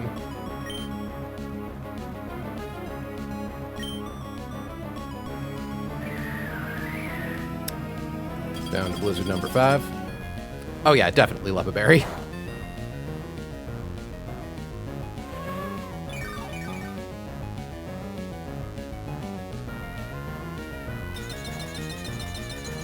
I really feel like that Blizzard is doing more damage than it's supposed to.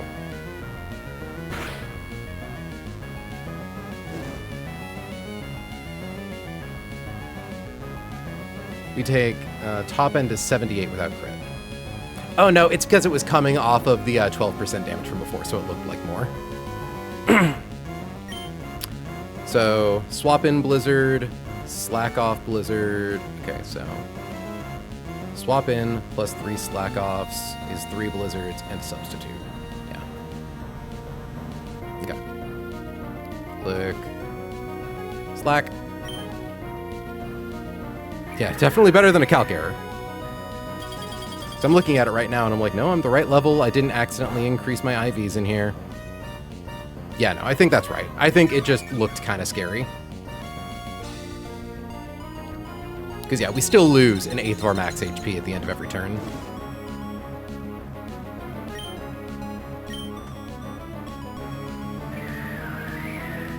Goes down to 3.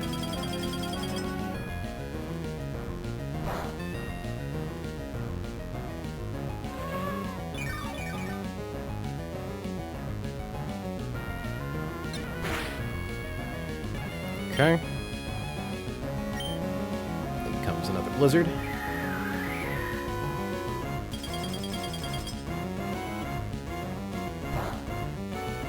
Go down to 2.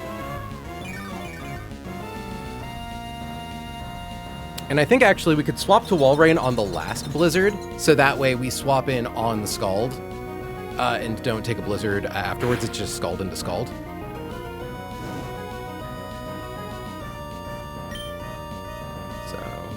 Slack off, assuming this doesn't crit. If it crits, we have to stay in for another one.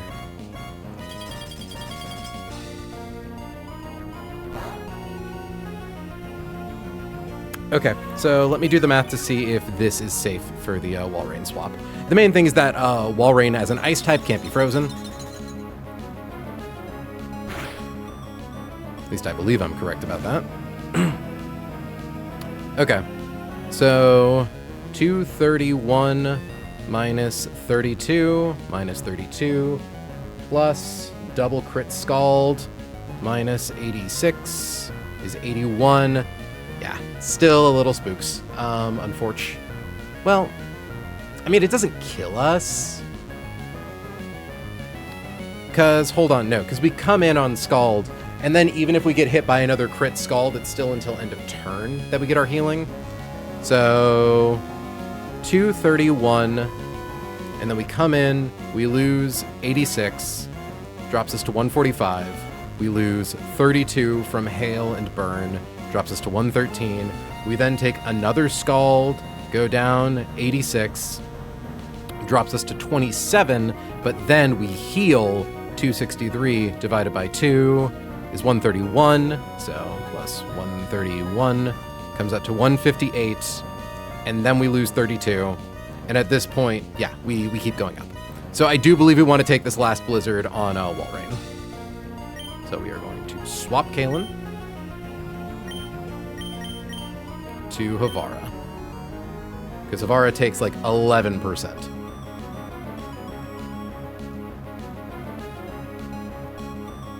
And it's also possible it clicks Toxic on the turn we swap in, which would be, yeah. Which is like, it's fine. We do go a little PP positive, which is a really funny thing to say.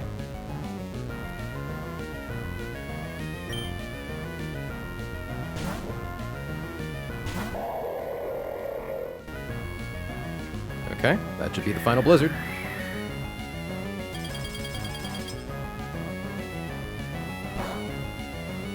Okay. It now wants to go for Scald or Toxic.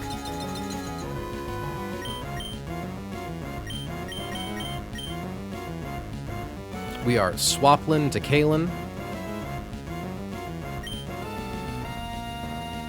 Penis positive posts only. Scald, perfect. Scald was actually preferable there. 14 Scald remain.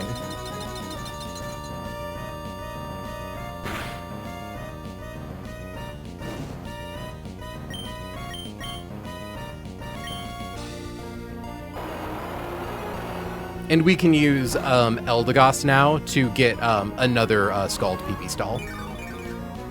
Because we can't afford to do it to Walrein again in case Scald burns us. We want to ideally make sure that Walrein comes in on the final Scald and like doesn't have status afterwards.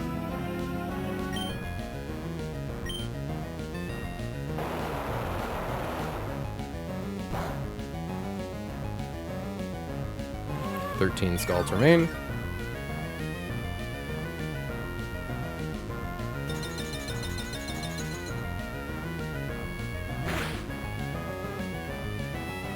Okay. Eldegoss takes at most 18% from Scald, and then gets Healed of Burn. We are going to swap Kalen to Pari. We have a Citrus Berry too for a little extra healing. I'm fine using like a frivolous thing. The other nice thing is that Walrein at -1 is still slow, or is still faster than Slowbro.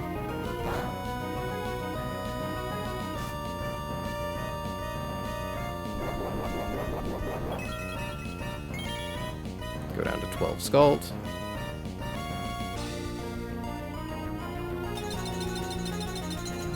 I'm correct, by the way, right, chat? That was the third Scald. We do not care if it goes for Toxic. We'd prefer it go for Scald, though.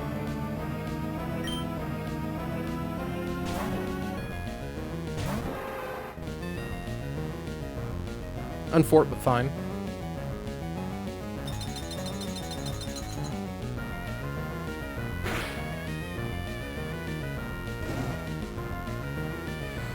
Okay. Suppose go down to 9 Toxic. We start slacking and jacking. Drops to 11 Scald. Yep, and we can now just spam Slack off And once we use up our last slack off, it'll have exactly 1 Scald left, which is the turn we want to swap to Walrein.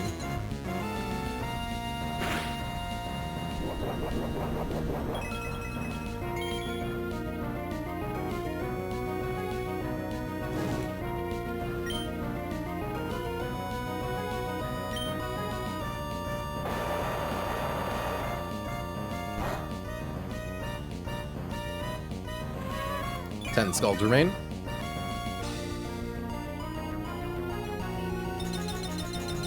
Unfortunately, chat, this probably will not be the last PP stall of the night. It's not even going to be the last PP stall involving Slowbro.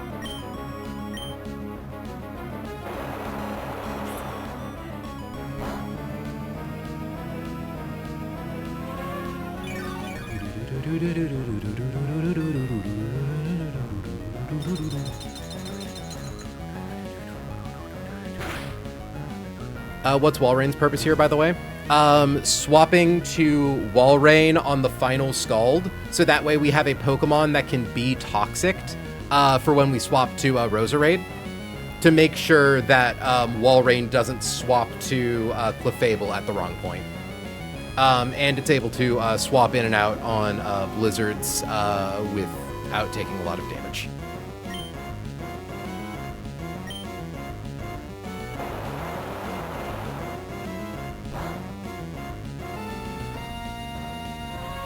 It's mostly because we had a flex slot on the team, so Walrein was kind of like the most help us do the PP stall guy. Probably could have done it with Corviknight now that I think about it, but it's fine.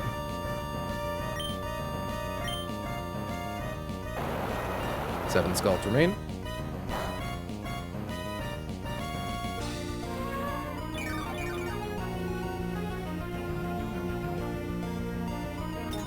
Kaylin is so fucking sleepy.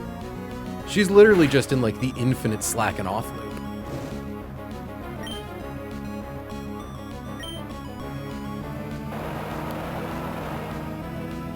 For real.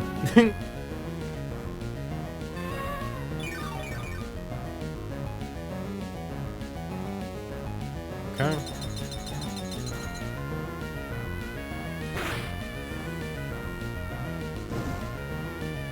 Slack off. Yeah, so the nice thing is we will run out of PP like at exactly the moment we need to swap.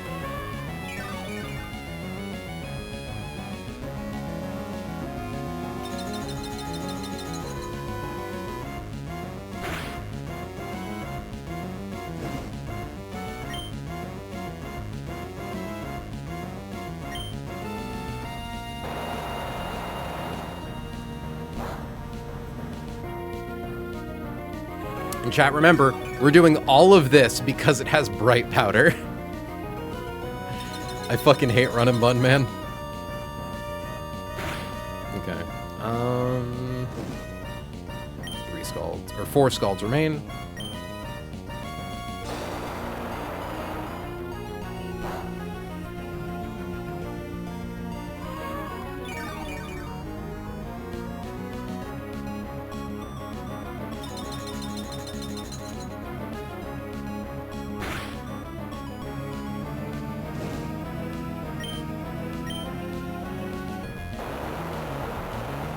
Scalds remain.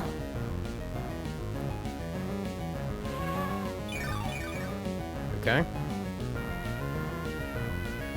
This should be the final Scald. Or not the final Scald. This should be the second final Scald.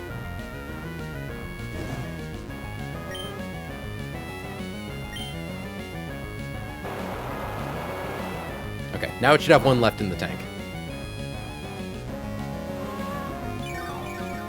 And in case I somehow did it wrong, Walrein is equipped with a Lum instead of a Leppa, in case I like did my math wrong.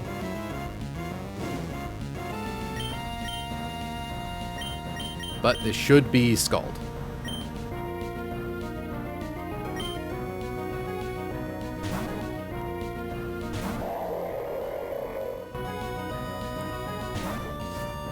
I miscounted.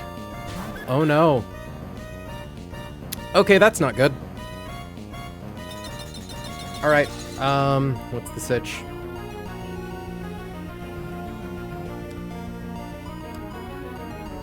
Okay. Dumb idea. Really dumb idea. Super Fang. We're gonna click Super Fang.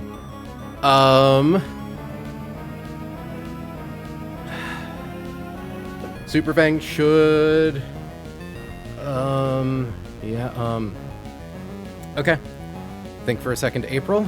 Yeah, Celadon, you've got time. So, for one thing, we're not holding an Evermelt Ice. We are holding... God damn it. I can't believe I actually miscounted. Okay. Okay.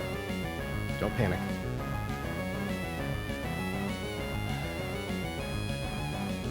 Okay.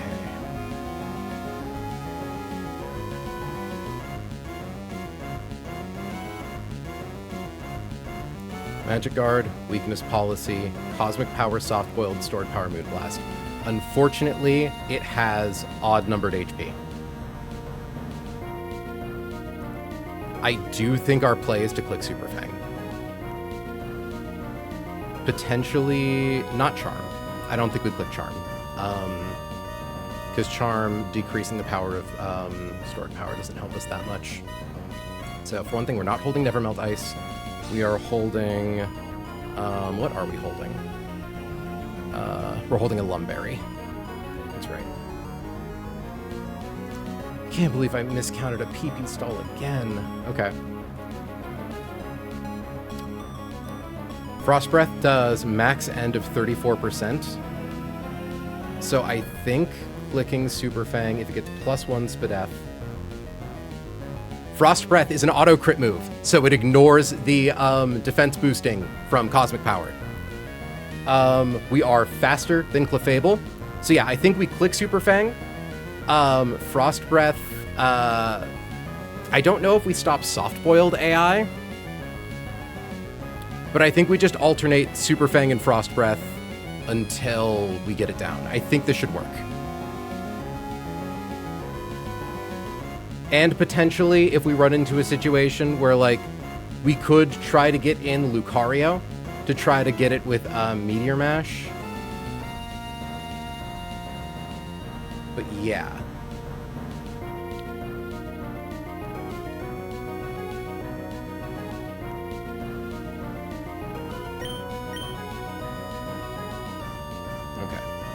Calm. We're definitely not proccing Weakness Policy. Moonblast does at most 38% without crit, and if it's clicking Moonblast, that means that it didn't click Cosmic Power.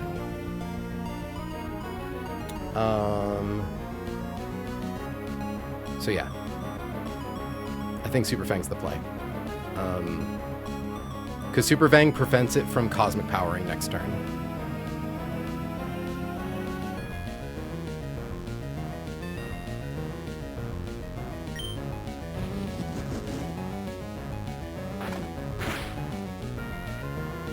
Okay.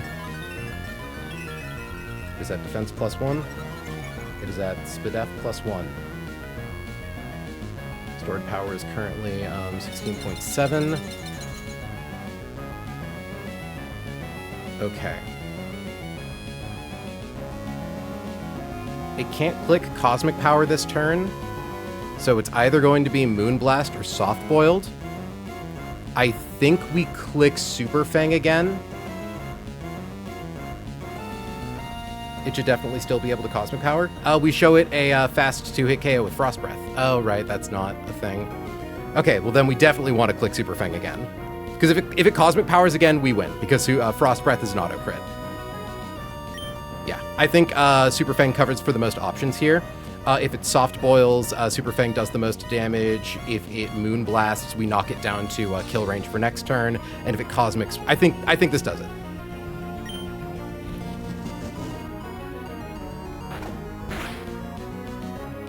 Moonblast. Okay.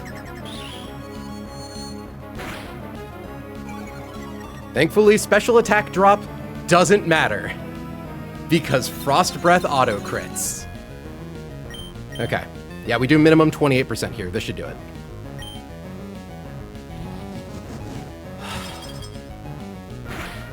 Oh, we got so bailed out by having Havara. Ooh. Ooh, that was so scary. Okay. Walrein has no moves left, so it's probably just gonna click Toxic. We're fine. Oh, Jesus. Yeah, I'm really glad we used Walrein for that. Oh, that was fucking spooks.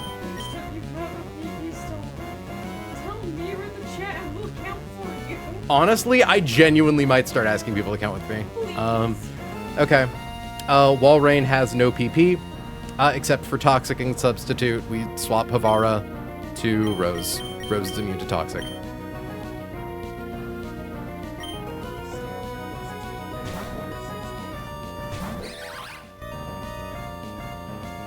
Okay. Sub always fails this turn. Because we're about to knock it down to 9 HP, or 9% at worst.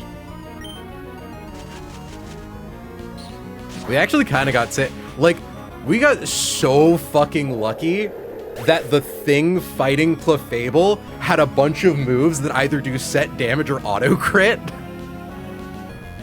Fuck me. Oh my god. Because if we didn't have Frost Breath, like, we could have gotten its HP really low, but we couldn't have sunk the KO. And we never showed that we did more damage than Soft Boil healed. Oh, Jesus.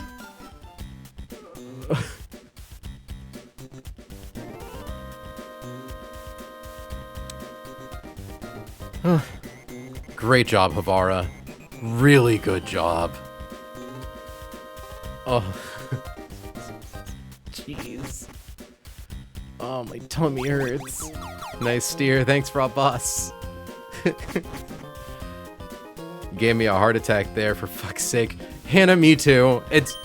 God, I can't believe I miscounted.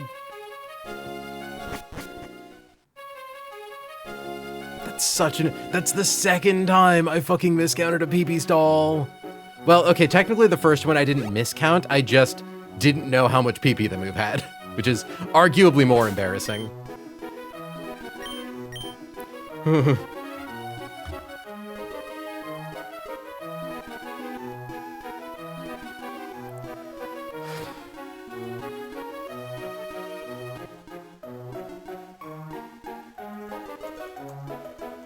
Girl nearly loses run and bun attempt because she cannot count. PP stall hard. Talon, you poor thing.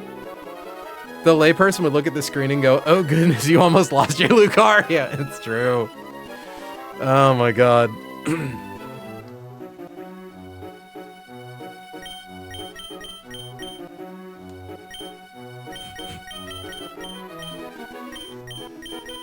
Continuing to get bailed out by our PP stall guy being like the thing most well equipped to handle me fucking up the PP stall. Hello, it's me, I'm a layperson. No, Lucario wasn't at risk at all. We knew exactly how much damage Lucario would take. He was never at any risk because I did do my due diligence for getting around that Ninetales.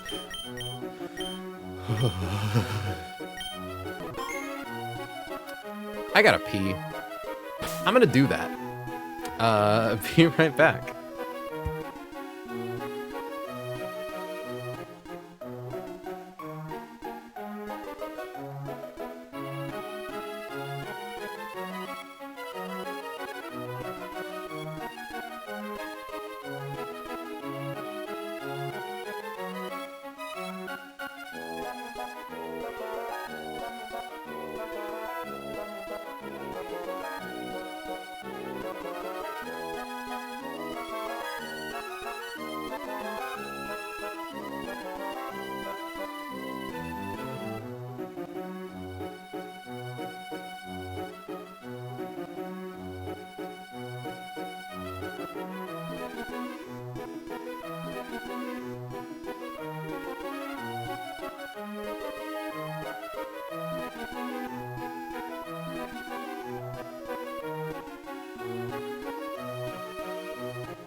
Okay.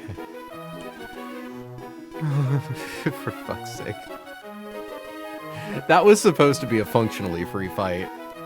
Like, we had a really, really good line. There was no reason that had to be risky.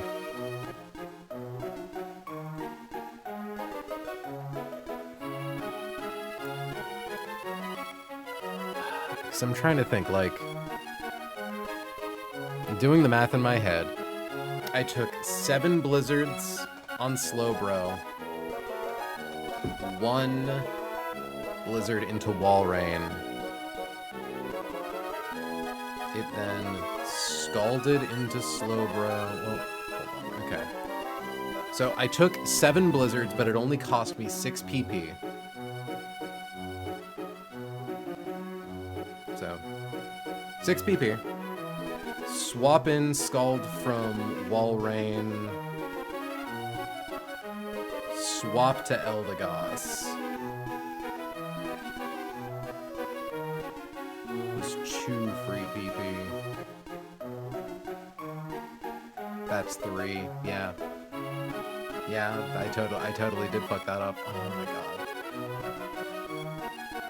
Because to give you an idea, chat, I needed to stall for functionally 23 turns. Depending on how many, like, scalds I took when swapping back into Slowbro. And I counted wrong, because, yeah, we used up exactly 20, slack-offs. And then we swapped once, twice to Walrein, 3 times back to Slowbro, 4 times back to... Wait, no, but it substituted. Did I just do the math? Like... How the fuck? I'm, like, so certain I counted right.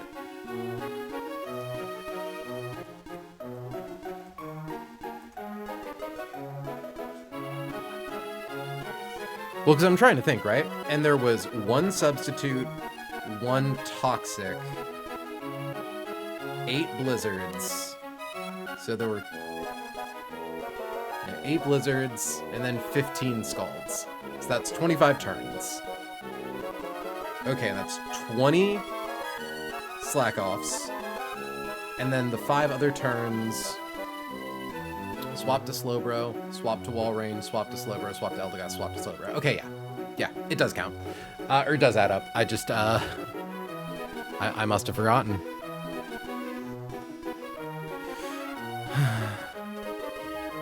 It's cool, though. We made it. That wasn't necessarily run ending. The problem is, like, yeah. We in theory would have had to sack Walrein. We would have just kept clicking Super Fang into Clefable until it killed us, and then got in Lucario to kill with Meteor Mash. So it wasn't a run, and, well, no, Lucario would have died from that, because it would have Life Orb Chip and Hail, probably. Hold on. I already healed, so I think... I don't know what Lucario's HP was at the end of all that. I mean... 223 divided by 16... Oop. 223 divided by 16 comes out to 13. 13 plus 22 is 35. Okay, I think he would have lived. I think he was a little... I think he had like 45 HP, so he probably would have made it. I still don't like it. Okay. Maybe you I should maybe eat some food. That's a good idea, Hannah. You should do that. Down a little bit.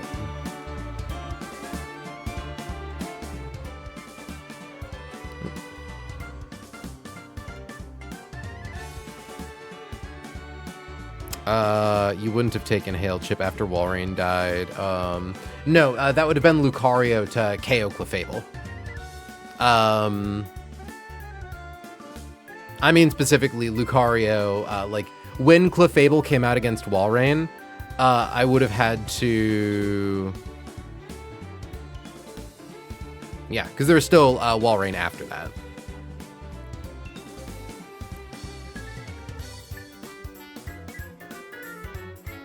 God, though, I cannot overstate, like, looking at Walrein's numbers, and then like seeing how they did into a Clefable with +1 special defense and not seeing Frost Breath change. And I'm like, oh, Sanctuary. Sanctuary.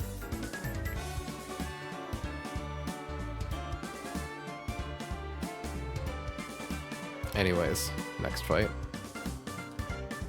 This fight only has 4 guys. We do actually need to cook it though.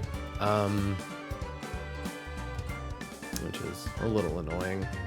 The main problem guy here is Raichu Alola. Focus Band. My fucking nemesis. Thankfully, it's really easy to beat with Kecleon. We just have to figure out how to get Kecleon in on Grass Knot. So first things first, Gyarados has Intimidate and Bright Powder. We are going to teach Electrode. We're going to get rid of Discharge for Shockwave. Perfectly accurate move. It never one-hit KOs us with Stone Edge. Even if it used a Dragon Dance, it doesn't become faster than us. So we get fast 2-hit KO with Shockwave.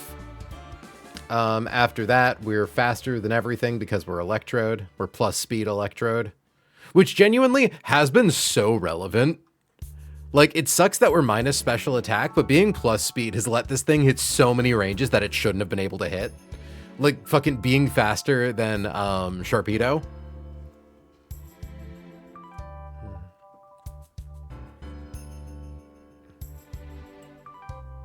Okay. So Go-Goat is probably going to go for a random move on Electrode. It might not go for Iron Tail, but if we get crit, it'll probably go for Iron Tail. Because yeah, we outspeed Go-Goat, we outspeed Raichu, we outspeed Cursola. We're always taking at least one Earth. Whoa, wait a second. Something we have to consider. Okay, no. If we take no damage from Stone Edge, I think it's still always Go-Goat. Because if we're at full HP, then Go-Goat's the first thing that sees that it out-damages us. And if we take Stone Edge or Earthquake, it's still Go-Goat. Because we'll be knocked low enough to be put to Earthquake range. Now, we've got a couple ways to kill this guy. One answer is Dragonite. We could just bring Dragonite in immediately with a Sharp Beak to one-hit KO with Dueling Beat. Fast one-hit KO, too. So it doesn't even matter if we come in on like a big damaging Rock Slide. After that, it'll probably be Raichu, because Raichu sees that it's faster than us. Unfortunately, we kind of can't consistently pre-damage, so we might need to actually use... Does Life Orb? Life Orb doesn't put Draco into a kill range. That's annoying.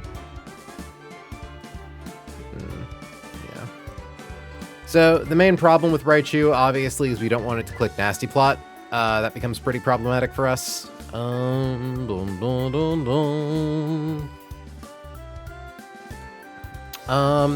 Do we have the Dragon Gem? That doesn't fix it, but... Oh, wait, actually, Electrode, how much do you do off Volt Switch? 6.4%. Yeah, it's still definitely not enough. Although, no, there's no way to boost the damage of Draco Meteor and Dueling Beat at the same time. And I don't think there's some big, super effective move we could teach Dragonite to hit Raichu.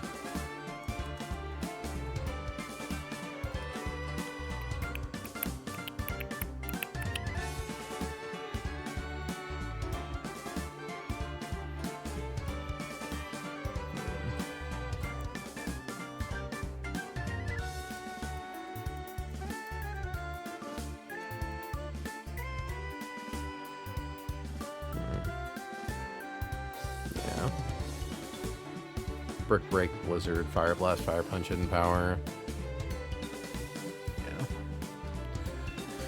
Yeah. So we probably want to use... Also, I didn't even finish checking. Do we have the Dragon Gem? We have the Ghost Gem. No, I don't think we do.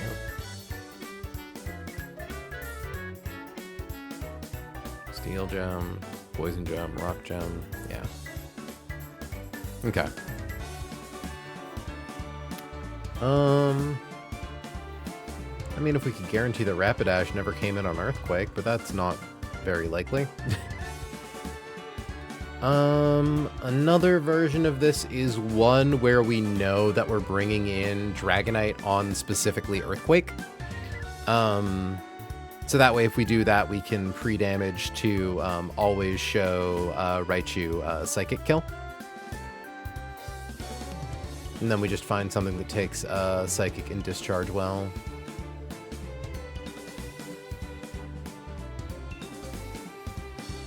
Damn, you know, I could just try to beat it with Excadrill. No, the special attack drops are too rough.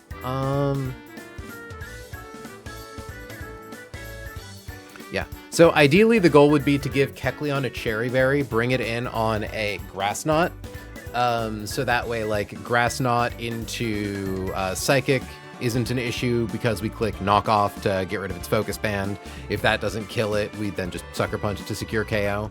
And if it discharges, we have a Cherry Berry to dodge status. And, like, yeah, these never crit kill in conjunction because Cursola comes in on Kecleon and then just dies to Knock Off. We're faster than it, just Power Herb, nothing fancy here. It is a shockingly straightforward fight for Aqua Hideout. Okay. So it's really hard to predict what Go-Goat wants to click. The other thing is, like, if we could find something that killed Go-Goat and, like, Assault Vest makes this thing so hard to kill. Arcanine can get it with Flare Blitz. And if we do it with Arcanine, we're able to show a one-hit KO with Head Smash to Raichu. So that could be an option. It then gives us, like, 2 team slots to get in with this Corviknight bait. It's a good point. Corviknight can pretty safely... it would be at risk of getting permaflinched by Rock Slide. Unfortunately. Or do you mean what move does it bait?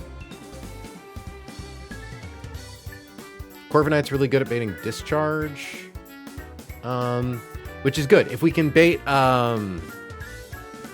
if we can bait Discharge into Seismitoad, then we have, like, a guaranteed line to Grass Knot, because Earthquake shows one-hit KO, so we don't even need to worry about pre-damaging.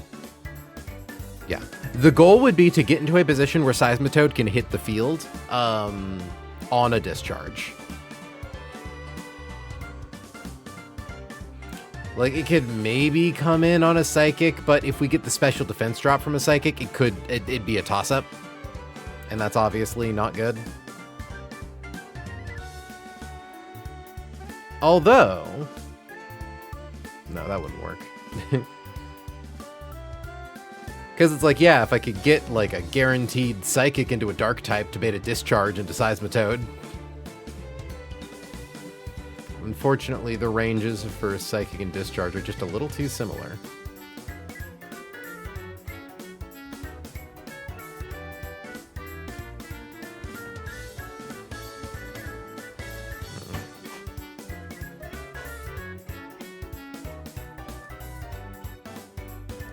But yeah, so Corviknight guaranteed baits Rock Slide, which is safe for Arcanine. Arcanine can come in on Rock Slide.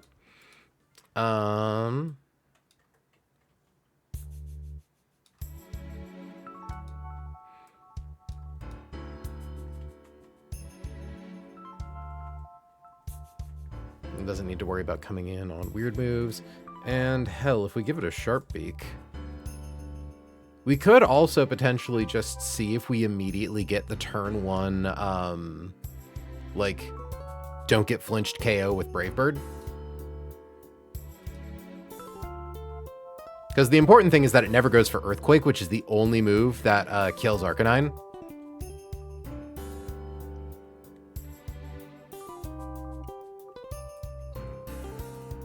Because then if we were able to kill it right out the gate with Corviknight, Raichu comes in, sees Discharge. Though I suppose that wouldn't really be an issue if we're already planning for a situation where we need to do like a multi-guy pivot.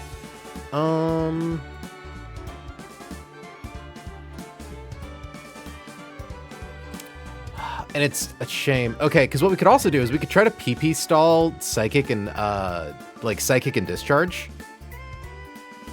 Not an awful idea. Because like Greninja, where are you? Greninja always shows a kill to Discharge, and obviously Blink Psychic. I would need to make sure I see how much PP they have, but once I like fully Blink Discharge or Psychic, well, I suppose it's kind of hard to guarantee that now, isn't it, with the number of team slots we're using. Seismitoad, what do you bait? Take a lot from Hornleech, which makes sense. Yeah,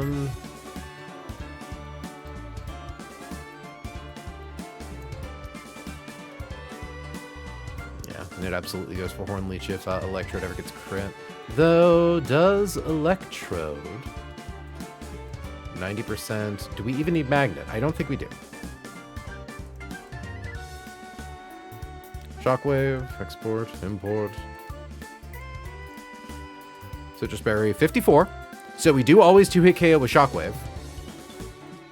So what happens if we take highest roll Earthquake is 186. 186. Or sorry. Need both calculators. 206. Ooh, actually, notably, that's always within Iapapa range. Ipoppy range.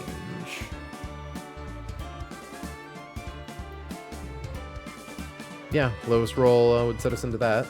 Never clicks Waterfall. Because if it clicks Earthquake, 206 minus 124.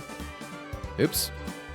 206 minus 124 comes out to 82, which is never Hornleech.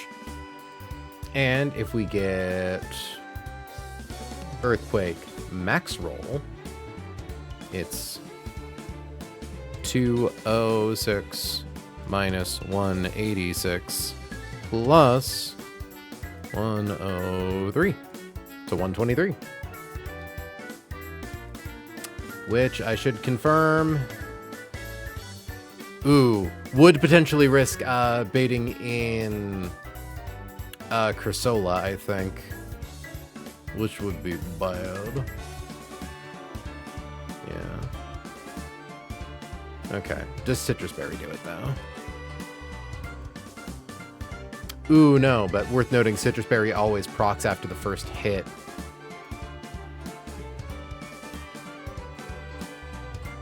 Okay, what happens if... So, low roll Earthquake. 206 minus 105. Oop. 05. Comes out to 101.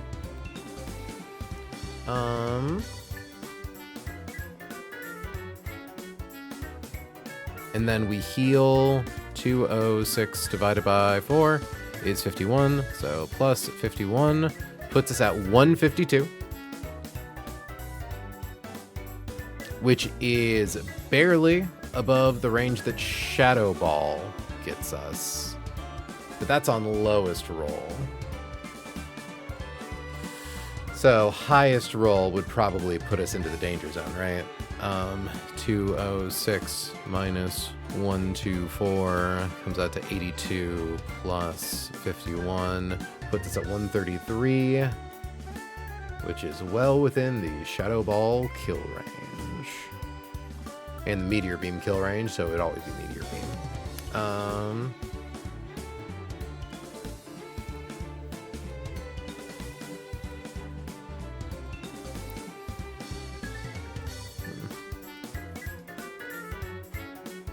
I need to make sure that it's always Go-Goat.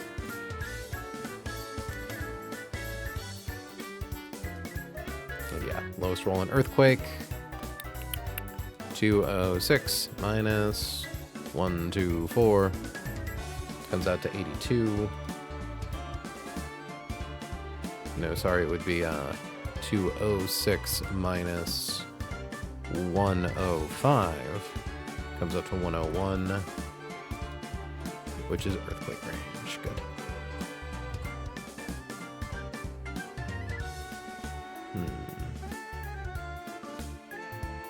Yeah, Citrus would not be good, specifically because of Cursola.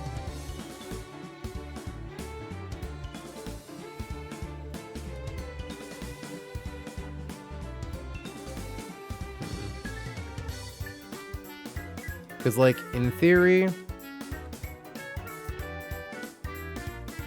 what's the idea with wanting more Electrode HP? It's to make sure that Go-Goat never clicks Horn Leech, because at that point we could swap to a Seismitoad. But actually, I think what we do is we do Electrode, swap to Corviknight, always bait Rock Slide, swap to Seismitoad.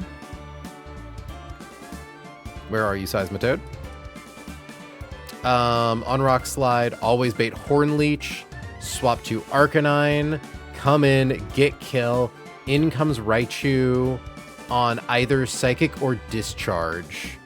What's our bulkiest Dark type? Do we only have the one Dark type? Because I feel like I'm getting somewhere, right?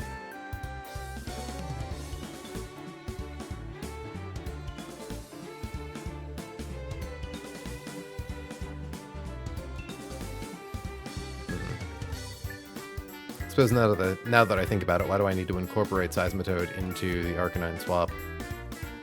Hold on.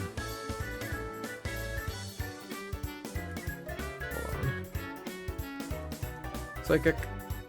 The move, not the type. 16 PP. Discharge has 15 PP. That's really interesting.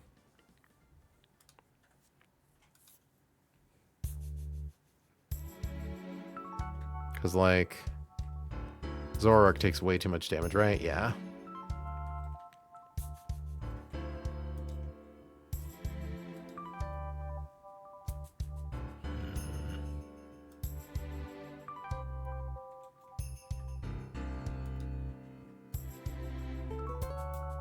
Lagging Tail doesn't increase weight, does it? Holder moves last in its priority bracket. Because I know that Iron Ball increases your weight. I think.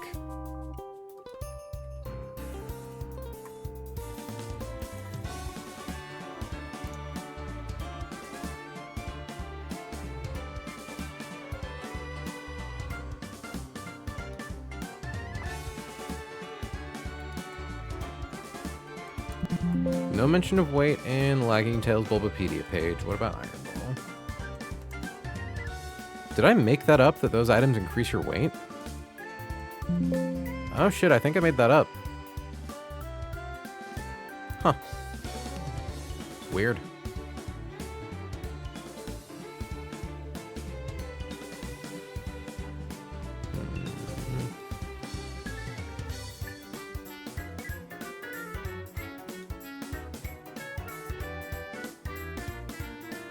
What about an Electros pivot with Citrus back to Corv, then Size, then Kecleon? Oh yeah, Electros is good at baiting specifically Psychic. It shows a killed knockoff. Back to Corv. Though, hold on. Crit Psychic. Okay, well here. First, let's get Electros to 81. I don't think we need to keep it under-leveled for any reason. So, Crit Psychic does 199. 244 minus 199 drops us to 45. 244 divided by 4 is 61. Add 61 HP then unclick the crit button, do click the -1 SPDEF button. Discharge does 90. We have 106, yeah. That is in fact perfectly safe. And there's no situation where we like don't see... Yeah, because like if we take a low roll Psychic and don't proc Citrus Berry, and we still get the -1 SPDEF. Worst case scenario, it's Grass Knot, which is fine. It's like super fine. Though we do need to keep in mind, Corviknight.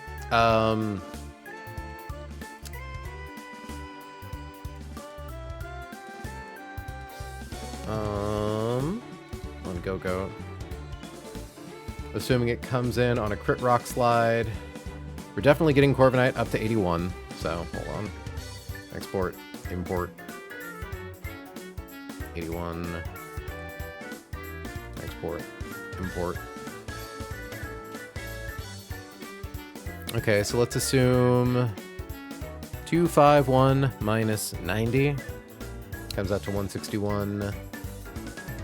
Thankfully, at -1 SPDEF, if we give it a Citrus Berry and we get knocked to -1 SPDEF, Citrus Berry always procs before we're at, like, risk.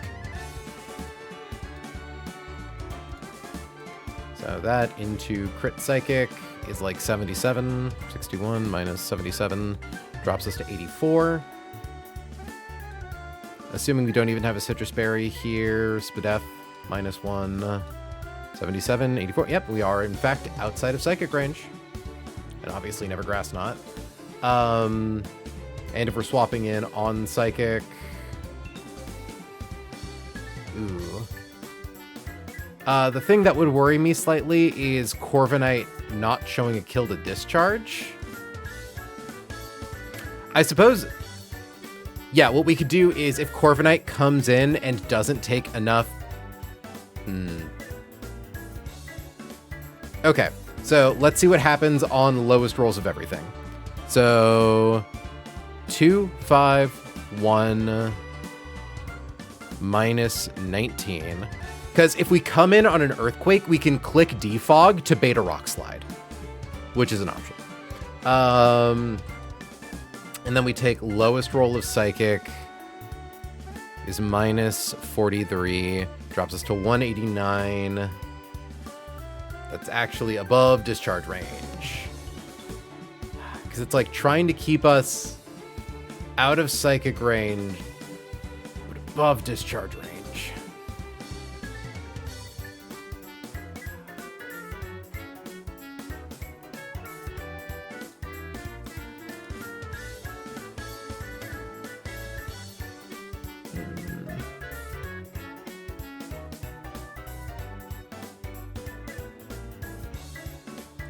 Because, yeah, Electros thankfully has a knockoff.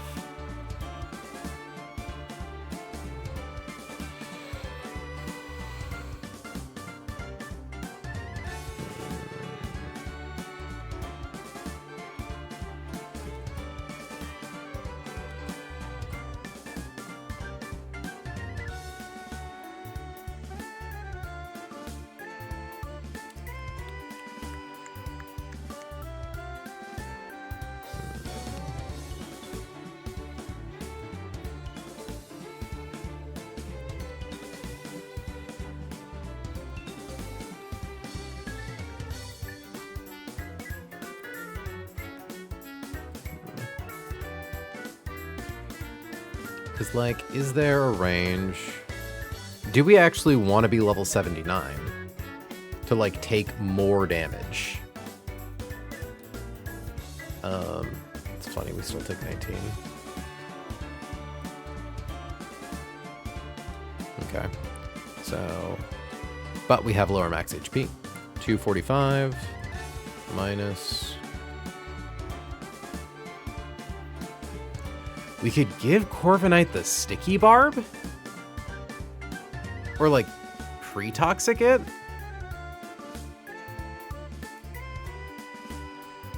I think pre-burn might be able to do it.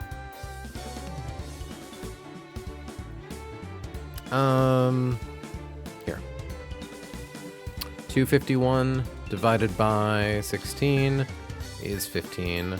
So let's assume we're doing pre-burned and most possible damage.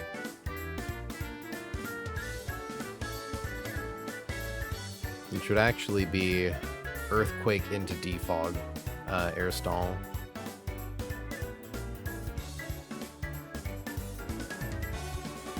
So 245 minus, or so, no, it'd be 251 minus 15 come in on earthquake, minus 90 on rock slide, minus 15 on earthquake, and then later on Raichu come in on crit psychic.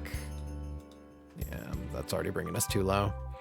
Yeah, because we can't risk a citrus berry or put us into discharge range.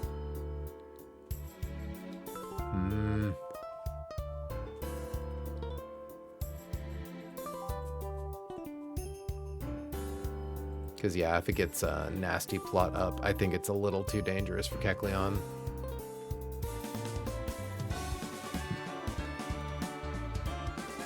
It's not an immediate death penalty, which is funny, but it's definitely not safe. Okay.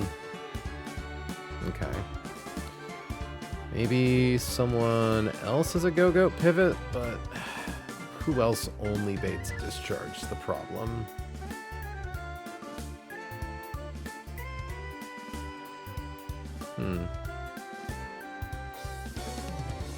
Could we maybe use Flygon to get a guaranteed psychic bait into a dark type?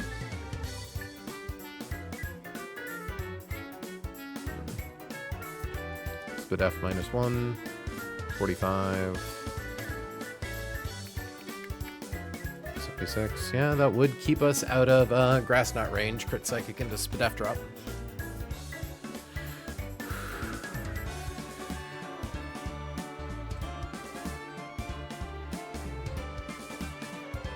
Slow U-turn is interesting. It's awkward. We would have to get it in on Psychic. Or we'd have to make sure that we get it in on Discharge, which is kind of the same problem we were having before.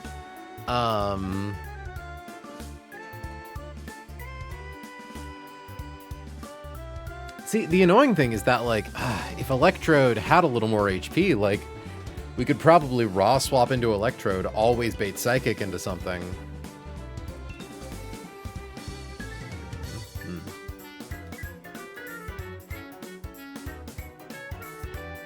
God, worth noting how much damage U-turn does into this thing. It's kind of crazy.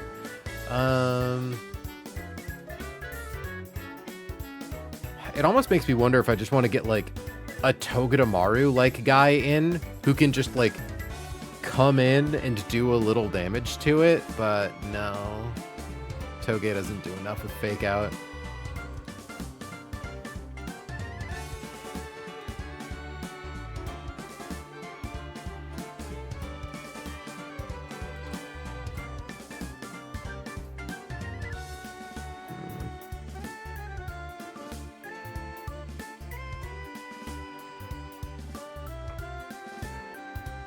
We do fucking funny Parish song strats. No, because we take way too much for Psychic. It'd be really funny though.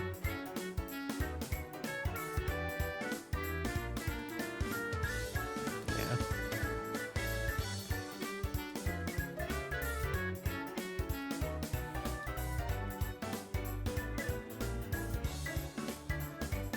There's no way to make Ledian fast enough for Encore Cheese. Well, hold on. Okay. If we... do we do the Eldegoss strat again? Oh my god, I think we do the Eldegoss strat again. Wait, yeah. We could just lock it into Nasty Plot. And then by the time it hits max special attack, Kecleon shows a one-hit KO to Cursola. Hold on, this is so dumb. Because yeah, Arcanine doesn't matter what move it baits, it's always an attack. We bring in Eldegoss with a Citrus Berry, and like, yeah, we just pre-damage it a little bit, so any Psychic crit, proc Citrus. Spadef -1, 56, yeah. And then if we pre-freeze, Ledian can come in on Nasty Plot. So that's Nasty Plot 1, Encore is Nasty Plot 2, Nasty Plot 3 is when we swap to Kecleon. By the time Kecleon hits the field, is deep in the Nasty. Specifically, so Nasty Plot 1 is swap to Ledian. Nasty Plot 2 and Encore 1 is that. Encore 2 is swap. Encore 3 is clicking knockoff. And then after that, it's just Sucker Punch. I think that does it, right?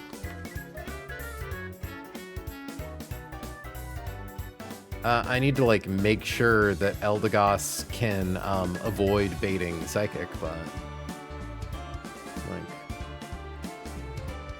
okay, so lowest roll in Psychic crit is 100. So let's assume we take 100 damage. I'm sorry. 210 divided by 2 is 105. So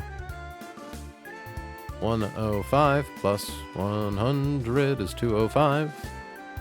So if we pre-damage to 205, let's assume we take max roll Psychic crit plus Spadef drop. So 205 minus 118 drops us to 87. 210 divided by 4 is 52 HP. Brings us up to 139. Minus 1 Spadef. 118, yeah. I'm so mad. I'm so mad that this works again, yeah. Swap to Eldegoss on Psychic. We're pre-frozen. It always goes for Nasty Plot. Swap to Ledian, who once leveled up to 81, 49 or 149. Raichu at -1 is 148. That's really funny. And then yeah, turn 1 is on or Encore, swap. Turn 3 of Encore is the knockoff turn. Raichu can't switch until it's used Encore or Nasty Plot 3 times. But thankfully, by the time it uses it the last time, it's Kecleon's on the field and Cursola is here to die. Yeah, I think that's perfectly consistent. Okay.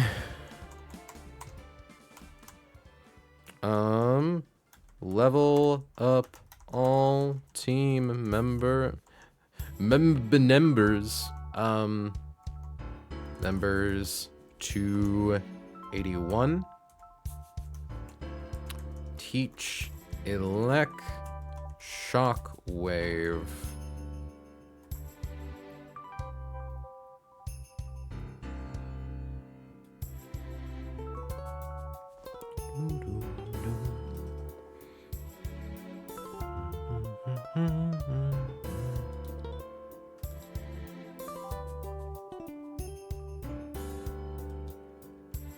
And just confirming, Hannah, I am correct in that there is no world where Cursola comes in before Go-Goat. Because lowest roll in Earthquake is 105, drops us to 101, which is well within Earthquake kill range. And if we don't take any damage because they miss, then it doesn't see a kill on us with Shadow Ball or Meteor Beam, and Go-Goat sees that it out-damages us. Yeah, I've always got that. Ba-bum. With magnet, I believe only go-go. Why do we need magnet? Oh yeah, specifically not citrus berry. I just mean like, yeah. No reason to not use magnet, I suppose. Yeah, because if we had a healing item, then yeah, we'd get fuck you with Cursola. Okay. Open. Oh wait. Hold on. Teach electrode. Shockwave.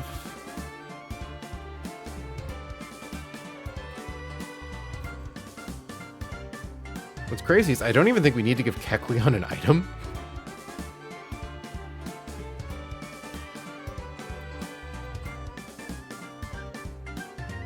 Yeah.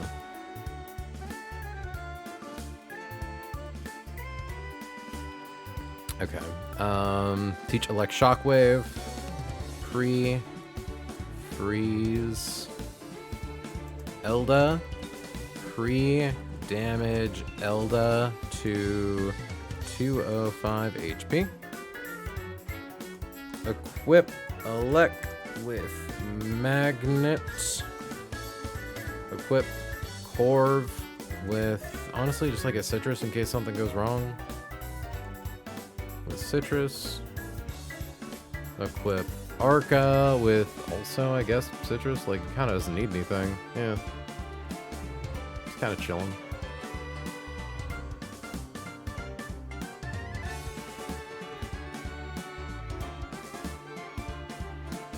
Yeah, because we definitely don't need Hardstone.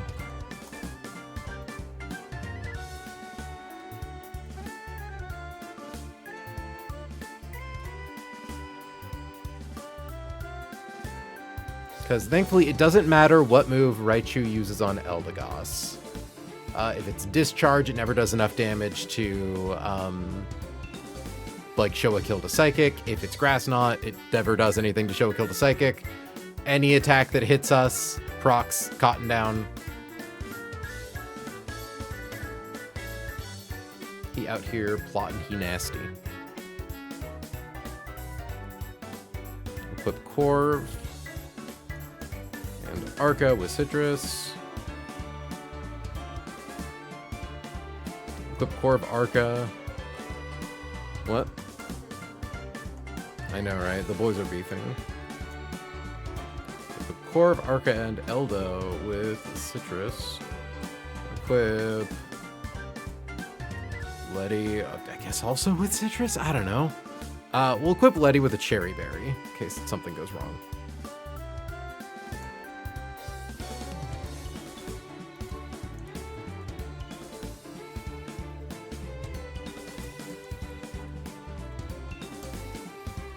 It is hilarious how this fight basically requires 0 items. Yeah, we just kind of do it, like.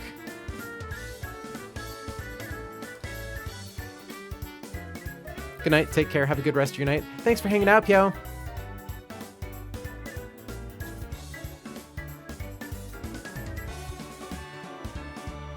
Yeah, we do. Cherry berry.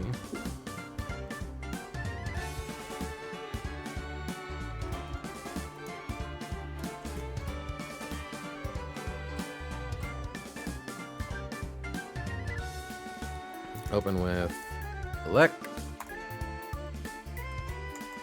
2 hit KO with S Wave. Swap to Go-Go. Is it just Go-Go? Yeah.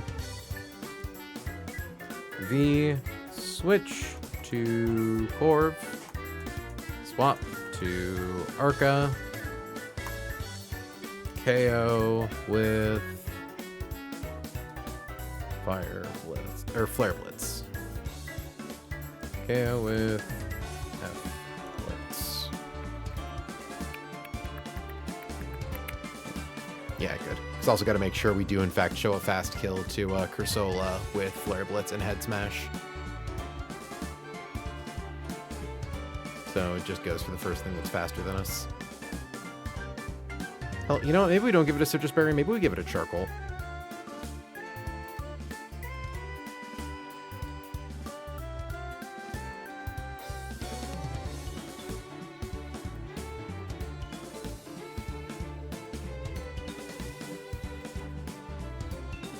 we'll give it a charcoal.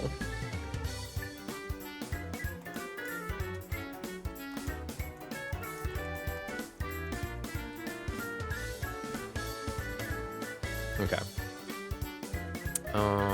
KO with Flare Blitz. Swap to Strike A. Swap to Elda. Swap to Letty. Use Encore. Encore 3 of 3. Swap to Keckle. Encore 2 of 3. Use K off. Encore 1 of 3. KO with S Punch. Swap to Curse. OHKO with K off.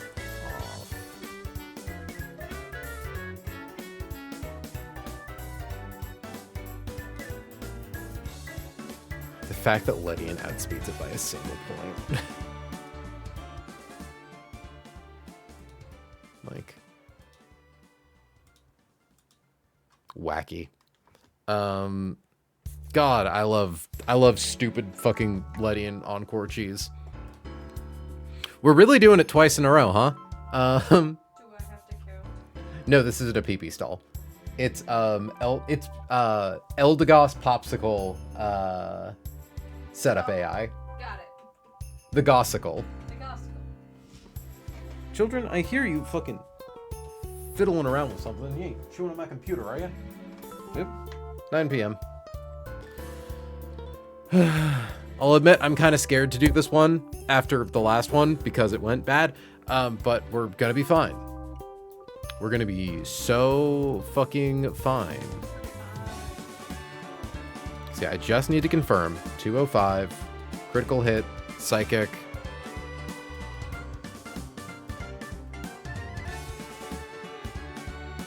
Okay. We heal for 52. 205 minus 100 drops us to 105, which is exactly half of our max HP, so it procs citrus. We then heal for 52, goes up to 157. Spadif minus 118 versus 118. Suppose it's getting crit by psychic is the same as the range for psychic if we got a Spadef drop. High roll psychic 105 or sorry 205 minus 118 comes out to 87 plus 52 139. We're fine. We're so fine. Yeah. And Hannah, just confirming, it only tries to switch out after it's at +6, right?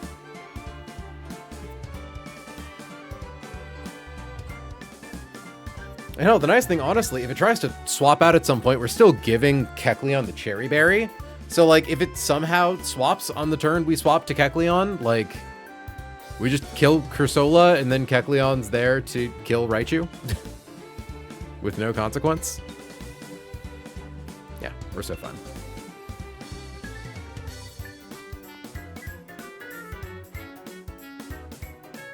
Only once it's maxed out. Cool. And at that point, it won't do it because we show fast kill. But again, even if it did that, that wouldn't be a problem because if it swaps to Cursola, then it resets all of its stat boosts, so we're no longer in danger.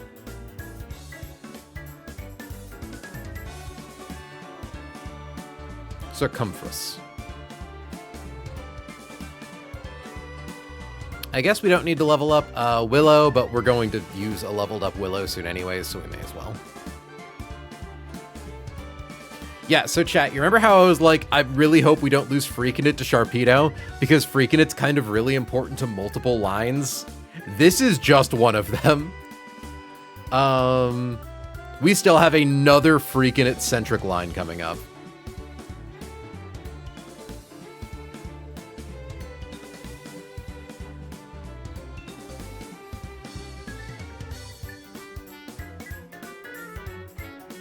Okay.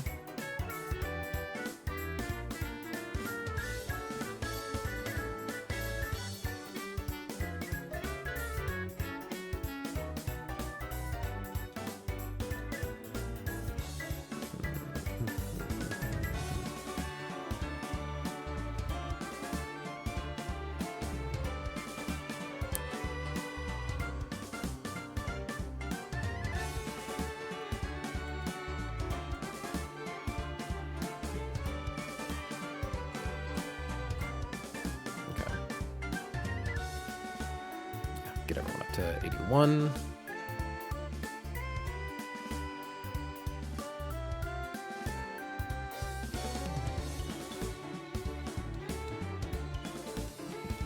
I would like to note, by the way, chat, we are past grunt number 4, which means we are halfway through the Aqua hideout grunts.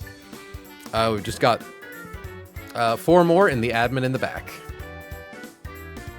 So Circumfree gets the magnet.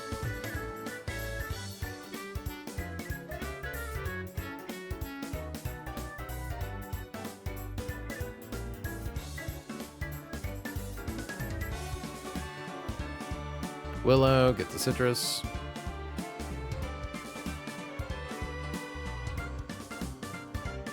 Hammy gets the charcoal.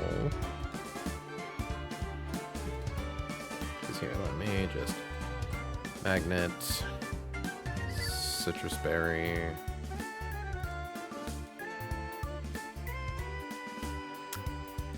Charcoal.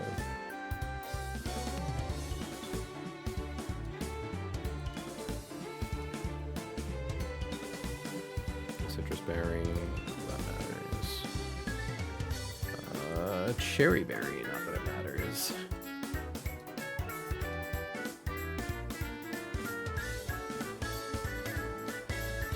Cherry berry, not that it matters. Raichu has to attack. Trust in the cold certainty of math, April.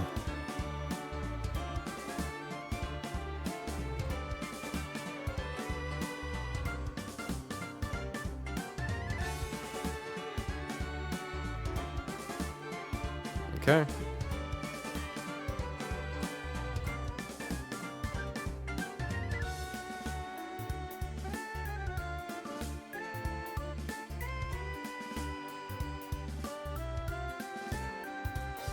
Cherry berry. And cherry berry.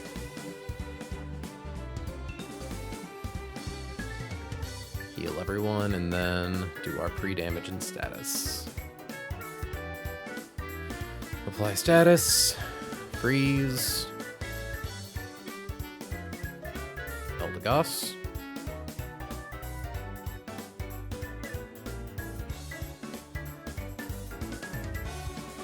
Tools. Scripting. Load recent script.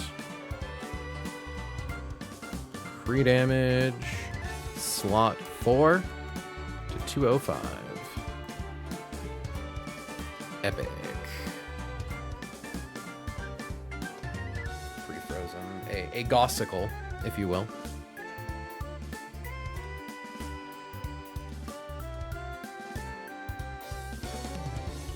Fucking hair. We are once again having a Marps moment, chat. We love to see it. Oh, gotta do Shockwave. Nearly forgot. Farewell Discharge. You weren't that useful, but like...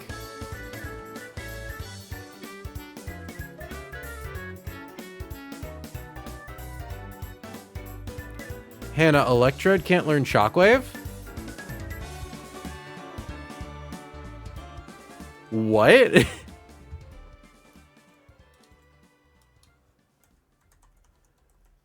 Electrode Hisui. I forgot that's the dumbest shit. Yeah, wow. I don't think Magical Leaf will be able to do it, frustratingly. Because neutral damage. Yeah, definitely not. Magical Leaf does 13%. Okay, that's frustrating. Alright, do we have someone else who could do this? Who can learn Shockwave in our box? Who is faster than Gyarados? Greninja? Greninja, can you do it?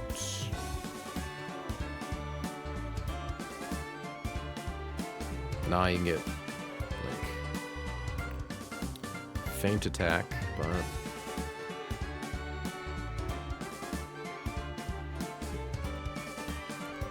Hold on. Yeah, Dark Pulse doesn't do near well. Oh yeah, feint attack's physical too. We need perfectly accurate special move.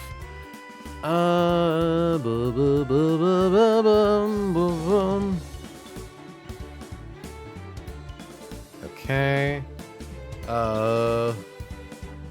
Lucario risks death to Earthquake. Dragonite?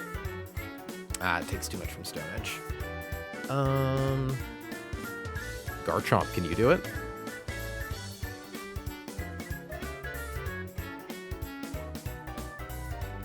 No.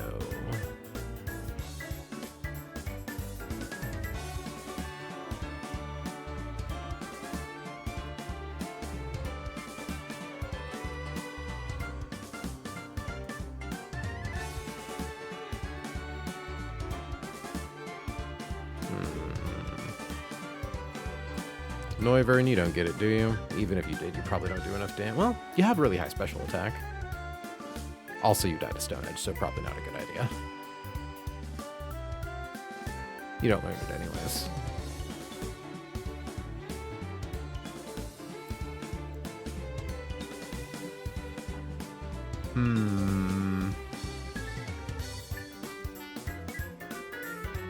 Yeah, Waterfall crit is scary.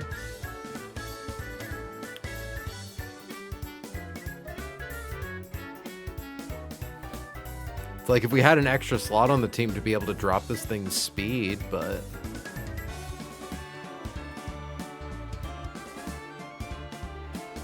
I mean... Fuck it, do we just risk... but we wouldn't be able to have magnet and wide lens.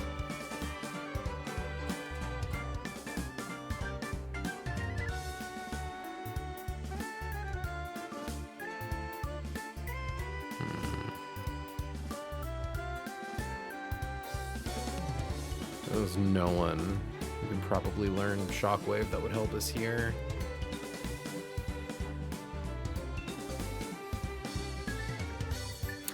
Oh, Hisuian Electrode learned Shockwave at level 10. Oh, that's so annoying. That's so fucking annoying.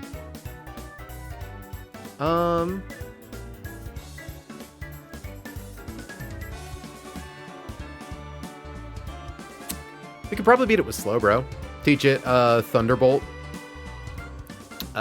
Definitely baits in Go-Goat second, I imagine. Well, okay, maybe not.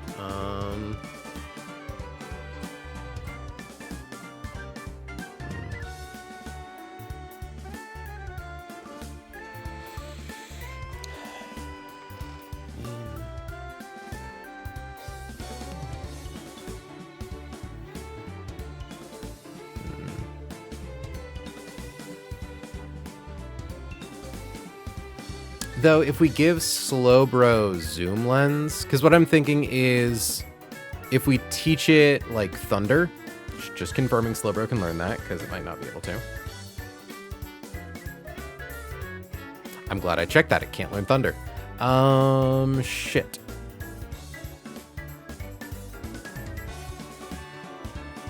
And mine probably doesn't have a convenient hidden power type, does it? Steel, no.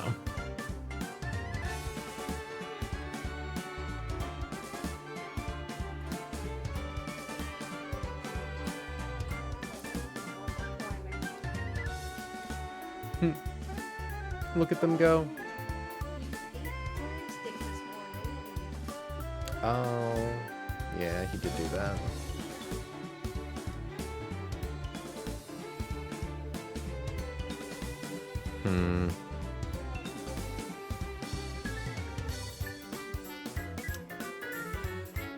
There are too many rolls on Stone Edge. Crit that kill. Sorry, 1 second.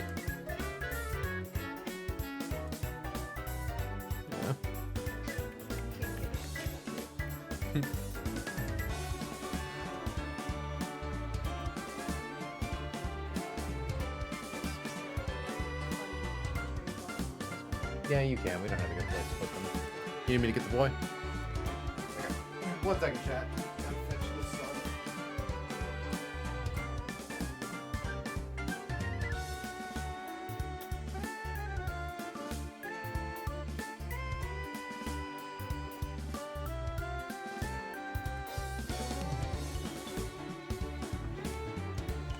Yep, another view bot.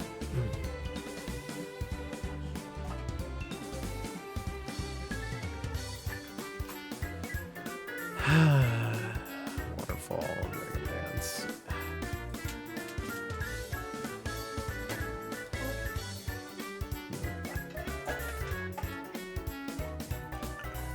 Yeah, because like if we did wide lens, it's not even a guaranteed kill. Or it's not even like a chance at kill.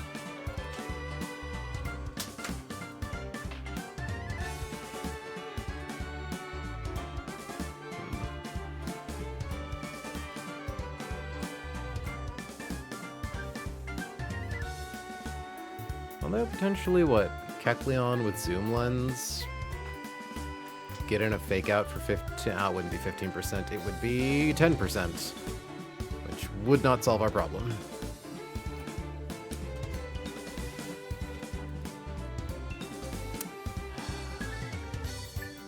Togedemaru, you don't learn Shockwave, do you?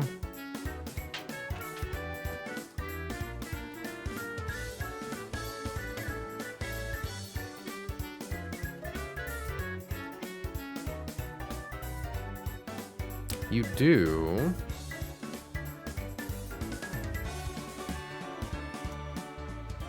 You don't do a lot with it.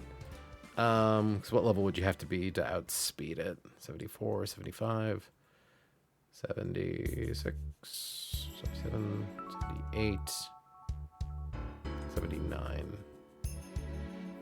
So at that point, it's an amount.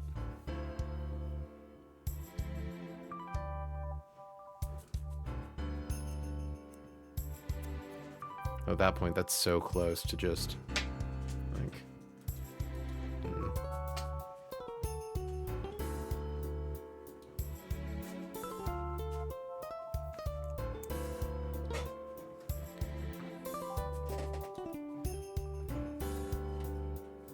It's like having a guy who is slow, who can learn Thunder Punch and only baits Stone Edge. That is what we need.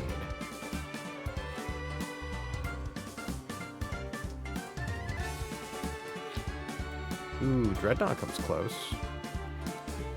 But Stone Edge doesn't kill with Zoom Lens. Yeah, I suppose it also works if we bait Earthquake, but... Slowbro, you don't learn Thunder Punch, do you? I don't think so. Yeah, just inexplicably Ice Punch. And only Ice Punch.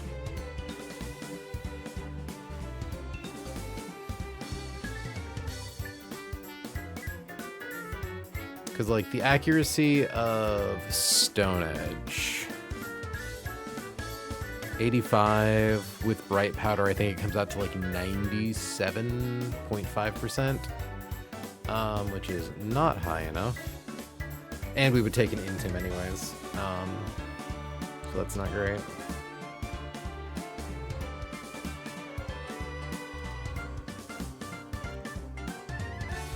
I could open with Corviknight and get a defog off, but there's a chance it sets up Dragon Dance, and that's not fun. Or if it clicks Waterfall into us and we flinch, that's also not fun.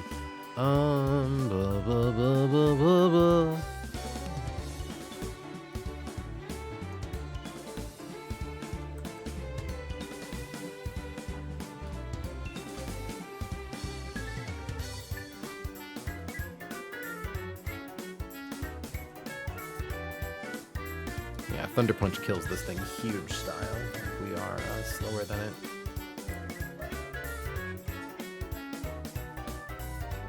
Because they're a cherished memory?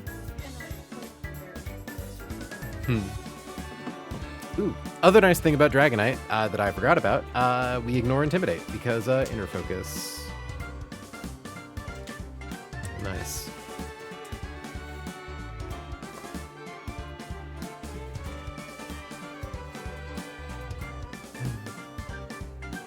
I feel the constant pull towards the heart scale.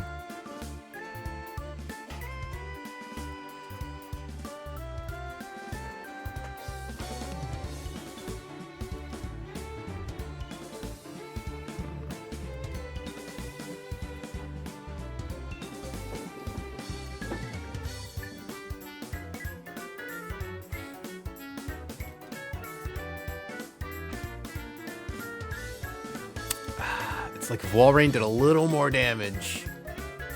Freeze Dry with, cause like, yeah, we live Stone Edge. So if we could, like Freeze Dry shan't, but. Lucario, you learn Thunder Punch, right? You do. You get all of them with Fire Punch.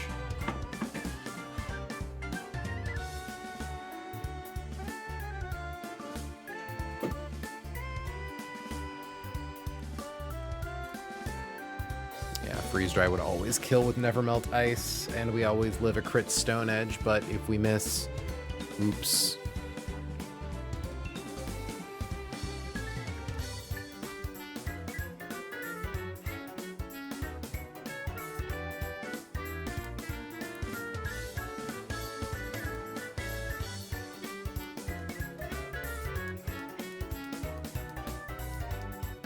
And I probably can't get away with doing, well,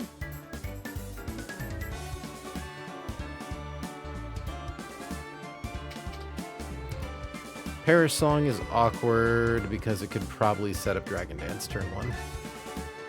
Yeah. Yeah, because we'd get intimed.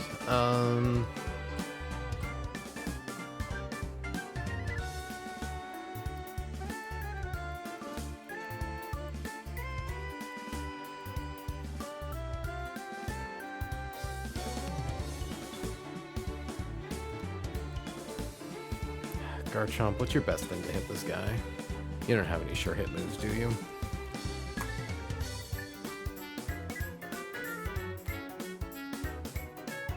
Aerial Ace Breaking Swipe, Cut, Dragon Tail, Earth Power, Earthquake Facade, Flamethrower, Rock Smash, Rock Tomb, Smart Strike, Strength Surf, Swagger. Smart Strike's definitely not going to be enough.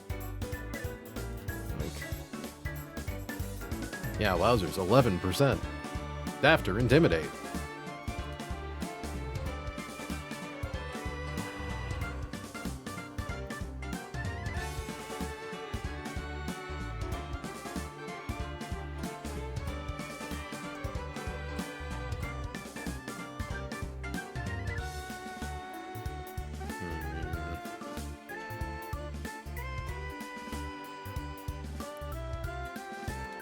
There's like no way to PP stall Stone Edge.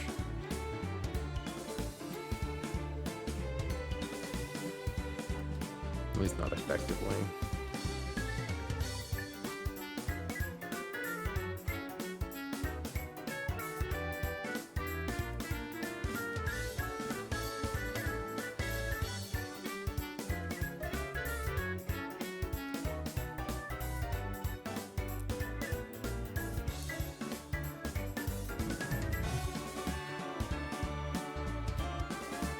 Goddamn Waterfall flinch chance. This would be so easy if Waterfall didn't flinch.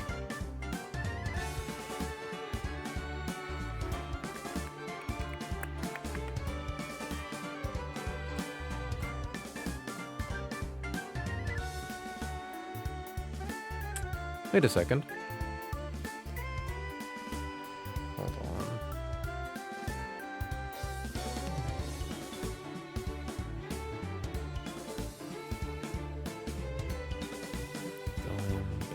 Lansat, Star. Mickleberry, when held, ups the accuracy of a move in a pinch. We have 2 of them. But theoretically, send in, say, Lucario, pre-damaged. Maybe not Lucario. Or we could swap in Lucario on a Stone Edge, but that's kind of hard to guarantee. I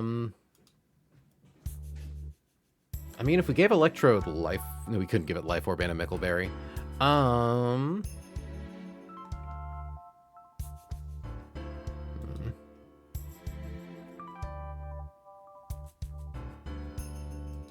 I think I'm getting somewhere.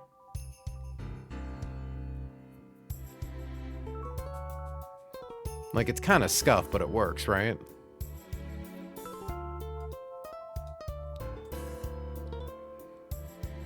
I could use Ledian to get Lucario in on Stone Edge. We always live crit Stone Edge.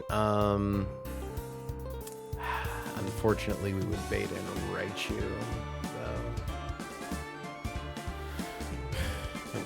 Raichu on weird shit. I mean, like, okay, if we did a line where Lucario... Thankfully, it would at least always show Raichu a kill, so we don't need to worry about threatening it with one. Oh, wait, hold on. I should actually probably... Also, losing a move on Lucario would suck. Oh, it doesn't even work with without Life Orb. Okay, never mind. We might need another guy to do that.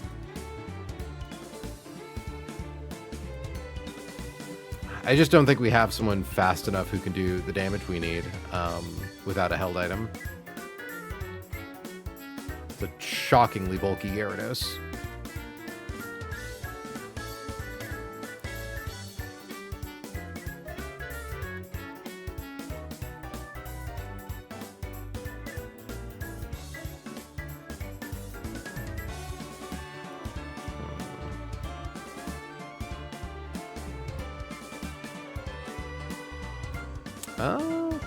Kingdra? I mean, what will we give it? Thunder? That wouldn't do it.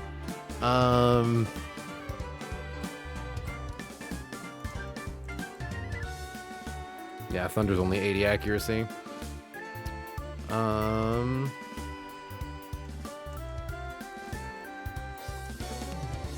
It does do a lot of damage. We'd kind of be stuck hoping for the best, though.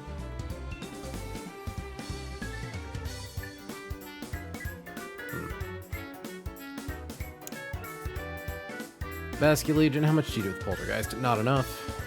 Not enough. And you don't outspeed either.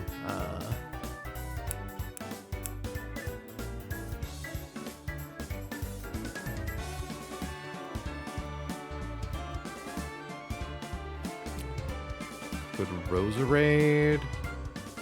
Roserade could Toxic it. Shows it a fast 2-hit KO with Leaf Storm too. And then, like, what, we swap to Corviknight? Maybe not Corviknight.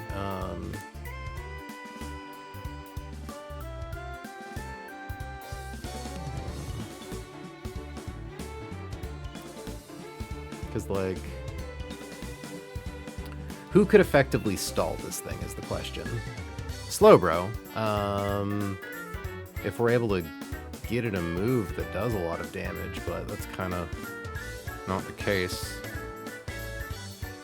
If we could guarantee Noivern in on a Stone Edge, and then we... Oh, that's still not perfectly safe.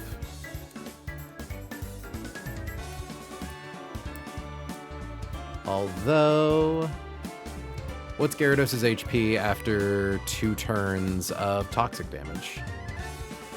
So 263 divided by 16.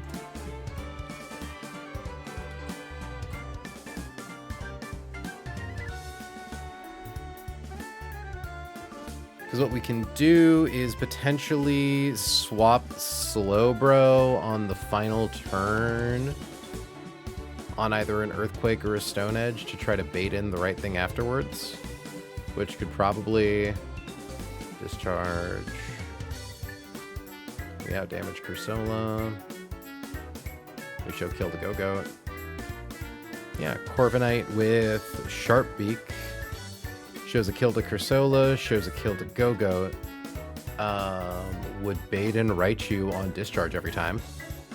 At that point, we would just go back to doing the Seismitoad line. I do think we would have a slight issue of Cursola coming in on... Yeah, we probably won't be able to get things in the order we want, but... I think there's maybe an idea here. I should get back to doing that math, though. So... 263 minus 16, and then 263 divided by 8 is 32, minus 32 drops us to 215. Future Sight just 115, which means that, yeah, Future Sight would prevent setup AI. At least I'm pretty sure, right?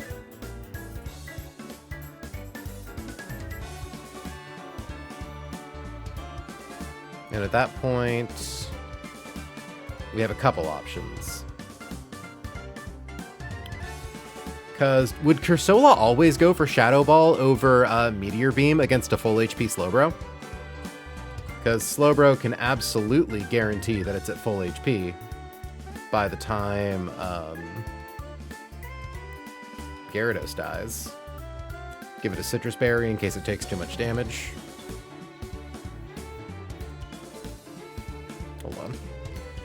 Let me check something. Silcalc, my friend.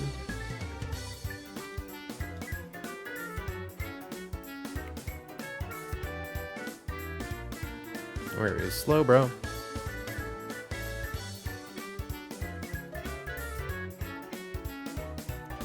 Interesting. It would rather go for Trick Room over Shadow Ball in most cases, even if it sees a kill with Shadow Ball? I was unaware that Trick Room was so powerful. We can't, like, paralyze Slowbro to try to make its speed slower, unfortunately. Okay. Although, what are the consequences to Trick Room getting set up? Because if we swap to Kecleon... I mean, if the thing is, if we give Kecleon black glasses, it shows that Meteor Beam isn't possible. At least, I'll double check the Silcalc, but, here, let me... Oh my god, you guys have been on the item screen this whole time. I'm so sorry.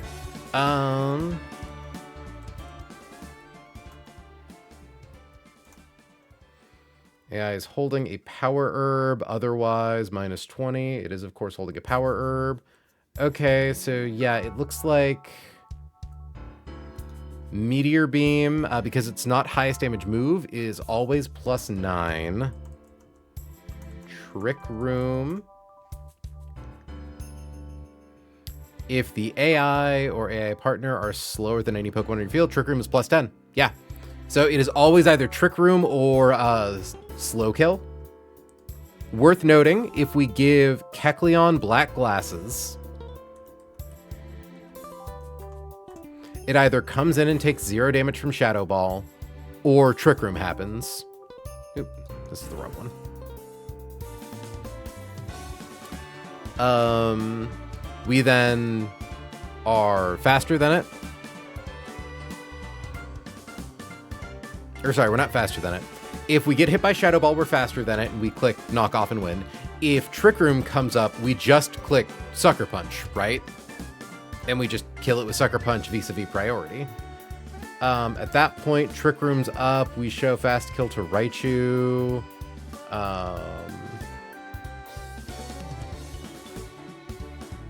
We would have to... I mean, at this point, we are a Dark type.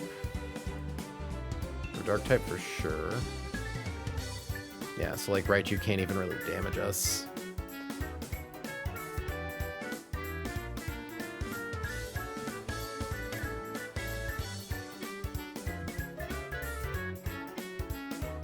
Okay. In this world where we are using Roserade, Slowbro, Kecleon. Nice thing is Kecleon should be at full HP here. Slowbro should be at full HP here. Kecleon is a dark type with black glasses.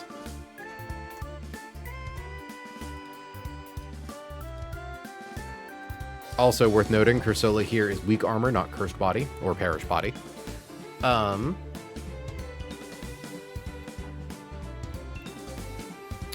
It would see that we outdamage it, which is funny. I do still think it would be Go-Goat.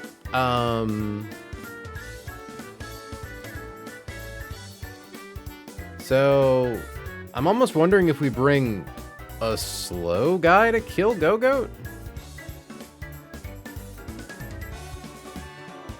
Like, Trick Room's 5 turns.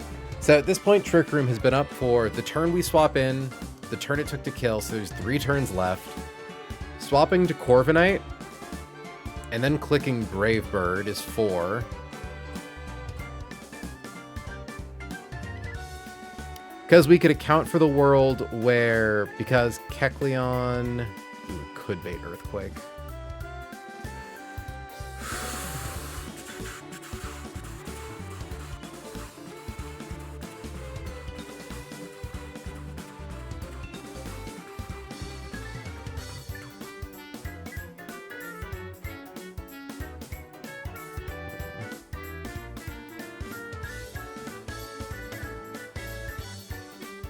Our fast kill option could be Dragonite, and our slow kill option could be Corviknight. Because Dragonite can come in on any move, Corviknight can come in on any move. We can give Corviknight the, yeah, 35.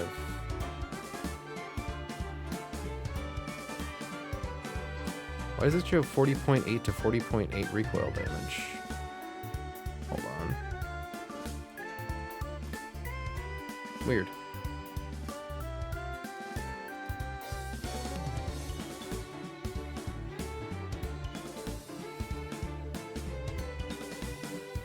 And then if we give Corviknight the Sharp Beak, we can give Dragonite the Life Orb.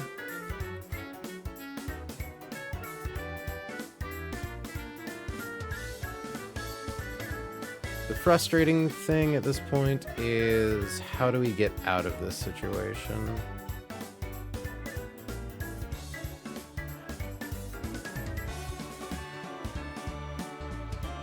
There's a part of me that's kind of like, what if I just swap to Excadrill, click high horsepower a bunch? If things go wrong, swap to Kecleon, click Fake Out. Hell, potentially, I actually don't even need to click high horsepower. How is Slowbro stopping setup versus Gyarados? Turn 1 of so Roserade shows fast 2-hit KO to Gyarados with Leaf Storm. Tick 1 of Toxic. Tick 2 of Toxic. Makes it so that it sees. Oh, that is a slow 2-hit KO. Good catch, Hannah. Very good catch. Shit. I was really proud of that too. Yeah, you're right. I'm slow. I meant to end this stream so many minutes ago. Because Slowbro, you don't learn anything funny, do you? No.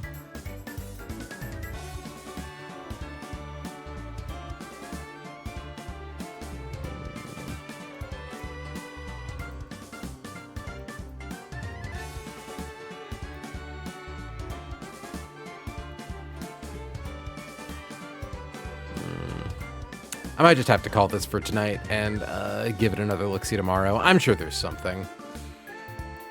Fucking sabotaged by Hisuian Electrode. You son of a gun.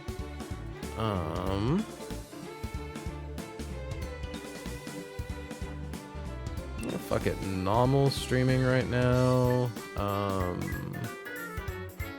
Cheesemo TV. Do you have a blueberry? I think I do.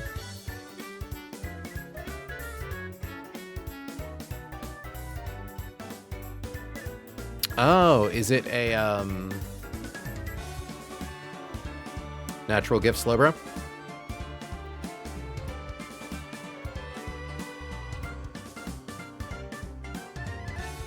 Hold on. Because let's swap out Blizzard for natural gift item. Sorry, BLUE.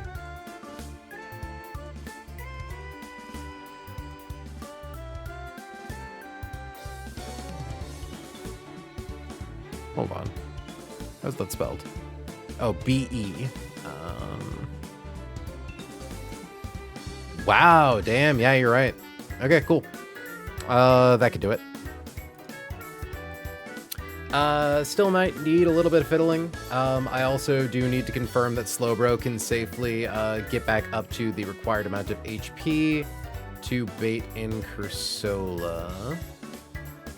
But I think I'm gonna run those numbers in my off hours tomorrow. I'm pretty tired for tonight. That fuck up from before really took it out of me. That being said, stick around long enough because it looks like Cheesemo TV is doing a 1 death reset run and bun stream. So raid.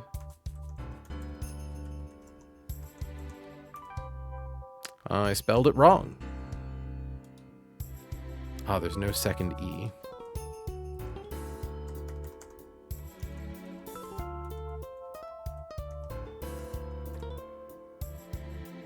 There we go. 2 more down, 4 more to go. This next one really shouldn't be that hard if we just have to fucking figure out what we're doing. We'll get there eventually, I'm sure.